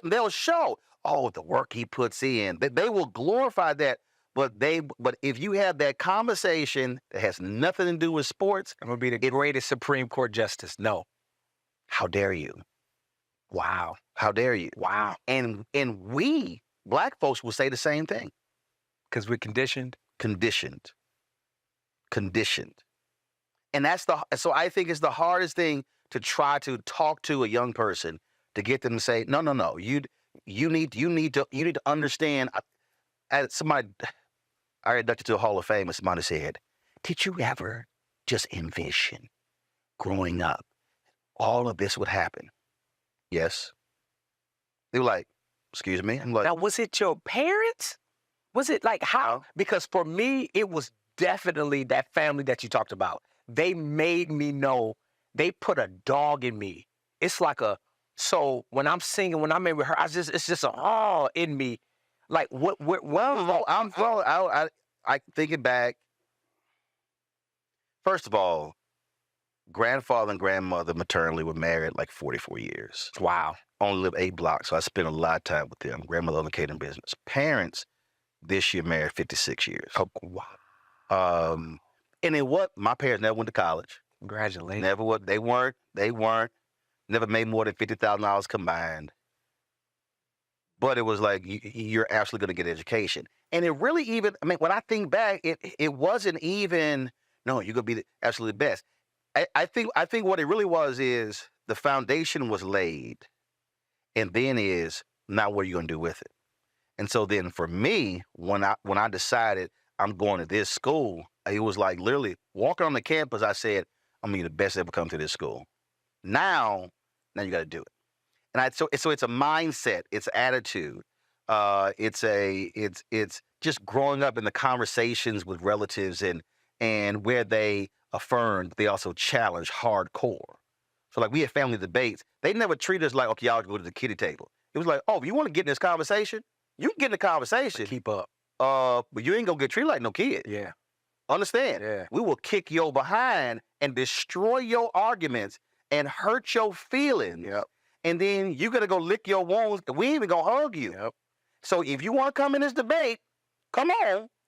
But you know what's gonna happen if you can't keep up. Sit in this. So it's like children's church. My parents wouldn't let us go to children's church. No. You go sit in the main service and understand what's happening in here. And if you go to children's church, it's gonna be the play and have fun. Man, my grandfather told the priest, man, I don't need to come to you to confess my confessions. I can go to God straight. Come on, Pops. Dude, I saw my grandfather teaching the prescription. I was sitting and I was like, this Negro is crazy. He was a bad man. He was bad. So when you see that, yeah, I think what that does is it gives you. Man, he told me something, tripped me out. He told me, my brother, y'all ain't got to tell people yes, sir, no, sir. He says yes will suffice. He said I had to sit here and tell white folks, yes, sir, no, sir. This was exactly what he told. I was like, to my brother, like, I said, man, where does this come from? He's like, yes will suffice.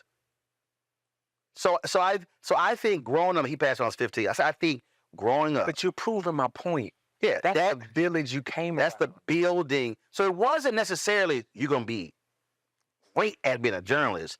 It's the building up of all the other stuff, and now you can go do whatever you want to do because you've been built. Take this foundation and fit it in whatever field you choose to go. There you go. I love it. There you go. There you go. I love it. There you go. So for you said for your 3 kids. For my 3 kids. So how are there moments then when you sit here and go, yeah, I think I would push a little too hard? No. Really? Well, my wife is a little more lenient, but I'm not. I'm the guy who, like you said, if you're gonna stand here, make eye contact. Like I don't let my kids walk in here and be speaking to me and looking down and looking away. No, stop. I do that with kids. And a couple people say, hey, meet my son. I go, look me in the eye. Look me in the eye. I won't take a selfie with a young black boy who won't smile. I said, say, bruh, this ain't no prison photos. You can smile at the photo. Because it's so many, because we are teaching young black boys to be hard. Come on. You a man. Man don't smile. I was like, it's a photo, dog. Smile. I've literally said, no, ain't gonna be no photo of you unless you smile. And the mama look at me and I would go, no, I'm dead serious. I need an intern with you for like no. I would be laughing for oh yeah, you would be great. Sign me. Hey, I will be behind that camera or behind you cracking. Oh, hell, but we better not miss that shot, though. Get the shot. Antoine. Oh, so, okay, who is that? Antoine. Me dancing on stage with Snoop Dogg at a Cincinnati Music Festival and somebody stopped recording. No. And had the money angle and the money shot. Antoine. Not Antoine. But Antoine kept his job, though. No, barely. When he kept his job? Barely. He on probation. So what did that look like? You come off the stage, woo, man, Snoop, yeah, No. Okay, let me see what I said. No, thought we had it. See, next morning, I'm flying to New York. Cracking me up. I'm flying to New York. Send me the video. Sent me the video. I look at the video on the plane. Why the video start? Antoine! What happened? Send text. Say it all. Send me the rest. Oh, I thought Deshaun had it. Deshaun, the driver. You too hard on Antoine. I don't like it. I don't like this line. I don't like this line. Missed the shot. The money shot. And did anybody else get the money shot? Snoop had to send me another angle. Okay, well, you got it then. Oh, because that one wasn't what it wasn't. It was shot vertical. It wasn't shot horizontal. Missed the money shot. But you got, this is a story you will have. Piece it together. You will have this story for the rest of your, and he gonna have it too. He gonna have it too. Hey, I'm tired enough of this man internship. You are hilarious. But Dad, but again though, to me, and then it was like, well, I got 19 out of 20 right. Yeah, but you got that one wrong. I love it. Hey, I love it. I just think that, again, if you want to be great, yes, sir, somebody has to push you to greatness. I agree. Like, who's dropping a cap behind me right now in a live interview? See, I don't understand. Because I know. Now, you do like Prince and James Brown, turn around and go, absolutely. You hit them like. My team already know what this. You hit what?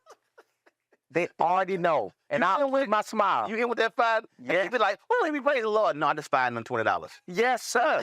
I'll never forget one time my MD hit the wrong song next. And we had the full band, and I turned and I smiled at him, and I just stayed there. And it was about 5 seconds too long that his smile went from to like, yeah, you know what you did. You know when that lean on this smile too long, you know what it means. There you go.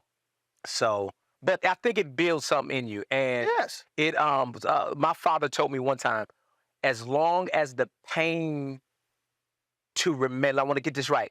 As long as the pain to remain the same is less than the pain to change, you'll never change. Did I say it right? No, it sounds about right. Sound about right.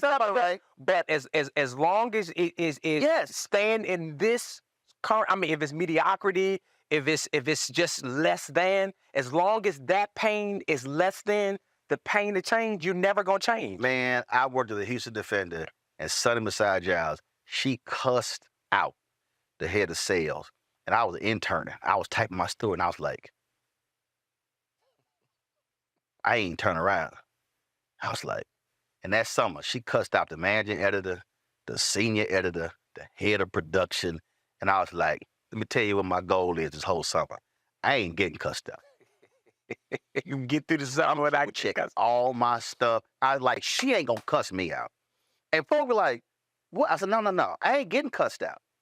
That to me is the equivalent of, no, I'm gonna have my stuff together. Got to. I'm not gonna be sloppy even one time, even give her a thought about it. She ain't cussed me out that whole summer. Not one cuss. But that's one of those things that, again, it builds you, because you say, no, I'm not going to give somebody an opportunity to jack me up. I'm gonna make sure my stuff is tight. And I think you can apply that to anything. Yeah, universally. And I think the problem with my generation and the generation coming behind me is everyone seems to be comfortable. We want to be comfortable. We want to be soothed. We want to be set. We want to feel comfort in everything that we do. And no one is a general statement, but we need more people taking big shots to get out of this pool and go swim over here by yourself. And when I say not, people, somebody might say watching, oh, yeah, but people make mistakes. No, people make mistakes, but I can accept a mistake except when I told you to do something and then you did not fully do it. And now I can't accept the mistake because I told you in advance. That's the one that also gets me when you tell somebody, "Oh, I see what's coming. Do this to avoid this from happening," but then you forget to do it. And it's like, yeah, but I did it 19 out of the other 20 times. Yeah, but that wasn't instruction. This one is what's screwing us up. Come on, you teaching. Anthony. Okay, this is what did Anthony do? Man, he hit me the other day. He hit me the other day. Hey, you got to back up to that interview. Cause my drive crashed. You mean the interview that was December 2021? You mean when I told you to dump all interviews onto another drive 3 months ago? But I dumped everything except that one. But right now we need that one. That one. See? Anthony had a lot on this, but you gave Anthony a lot of things to do. And the thing is, Anthony is the interview was almost 24 months ago. I don't like it. Guess what? I don't like this at all. Uh-huh. I don't like this. Anthony works for a living legend. Can you imagine his workload? And guess what? I bet he backing this interview up right now in real time.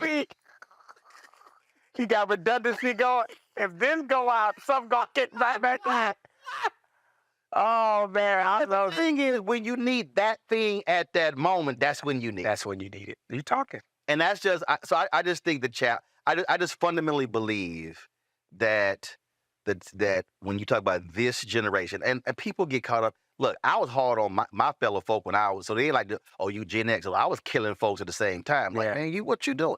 But I just think that builds you to be great. I'm sitting here listening to you tell me how you became who you are. This is fascinating to me. And you laying out how your folk were like, you ain't gonna be sitting there mentioning my name in interviews and your stuff sloppy. But see, that's the common thread.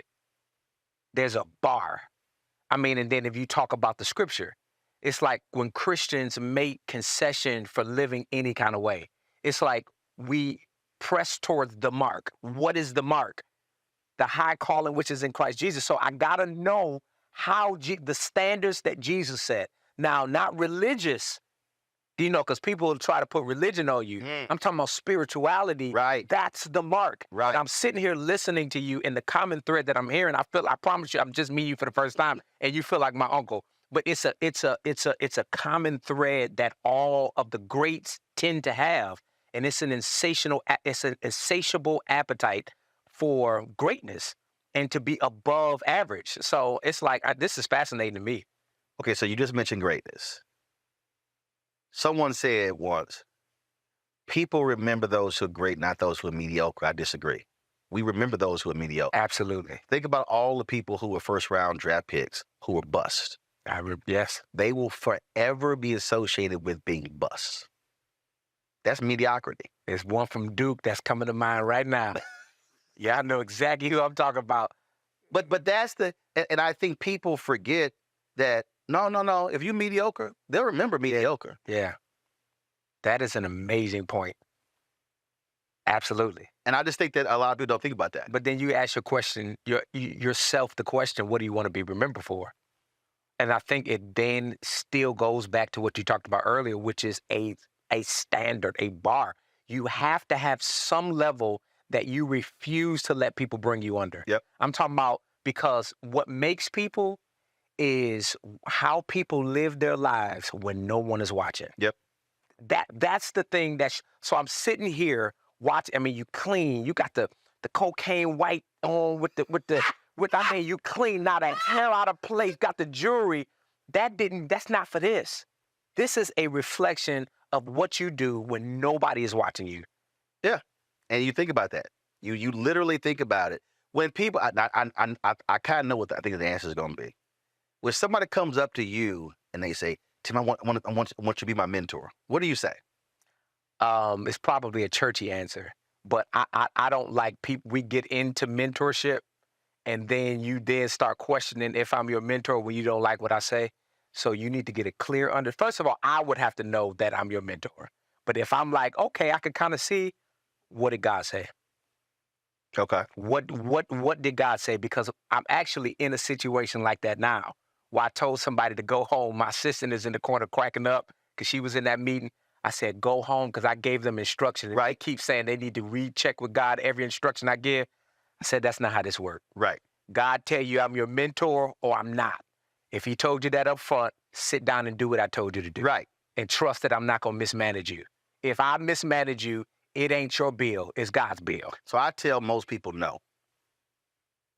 They come to me. Want you my mentor? No. I don't know you. I ain't never met you. But I do use the biblical model. Moses picked Jonathan. Elijah, what did he say to Elisha? So what I explain to people is, mentees don't pick mentors. Mentors pick mentees.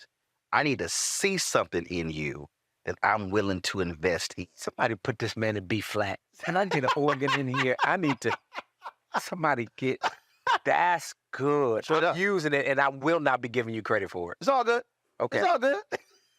Now, I may give you credit the first time. It's all good. It's already on tape, so we good. We got the footage. We got the footage. No, Anthony recorded.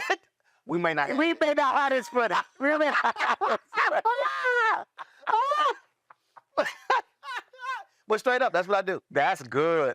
That's what I do, because most people, and I'm like, I don't know you. I ain't never seen you work. That's good. I don't know your work ethic. I got to see something in you to want to put something in you. And so I think when you talk about your uncles and aunts, whatever, it's probably other folk in your family who were singing, but weren't really that, who did have other stuff with it. When I tell you, I'm talking about they would take a Ginsu knife and could go up one side and come down the other. I'm talking about Band-Aids in all, because we used to have a Christmas competition, and the winner won $5,000. You had the singles competition and the group competition. Are you sick? Yes, they gave $10,000. About 700 of y'all. Yeah, there's a lot of So, yeah. But if you got up there, voice cracking, mouth dry, what? Literally, you was contemplating going to run and try. Apollo ain't got nothing. What? Don't you ever get up here and sing again. Sound a mess. Now go on. Go heat me up some leftovers and bring it back for me. Go give me a drink. I wish you would cry. Wow. See? To my childhood. See? Did you win that 5,000? I did. Several times. Several times. I did. There you go. And that's why you sitting here today. Yes, sir. Appreciate it, man. You too. Great chat. You too, sir.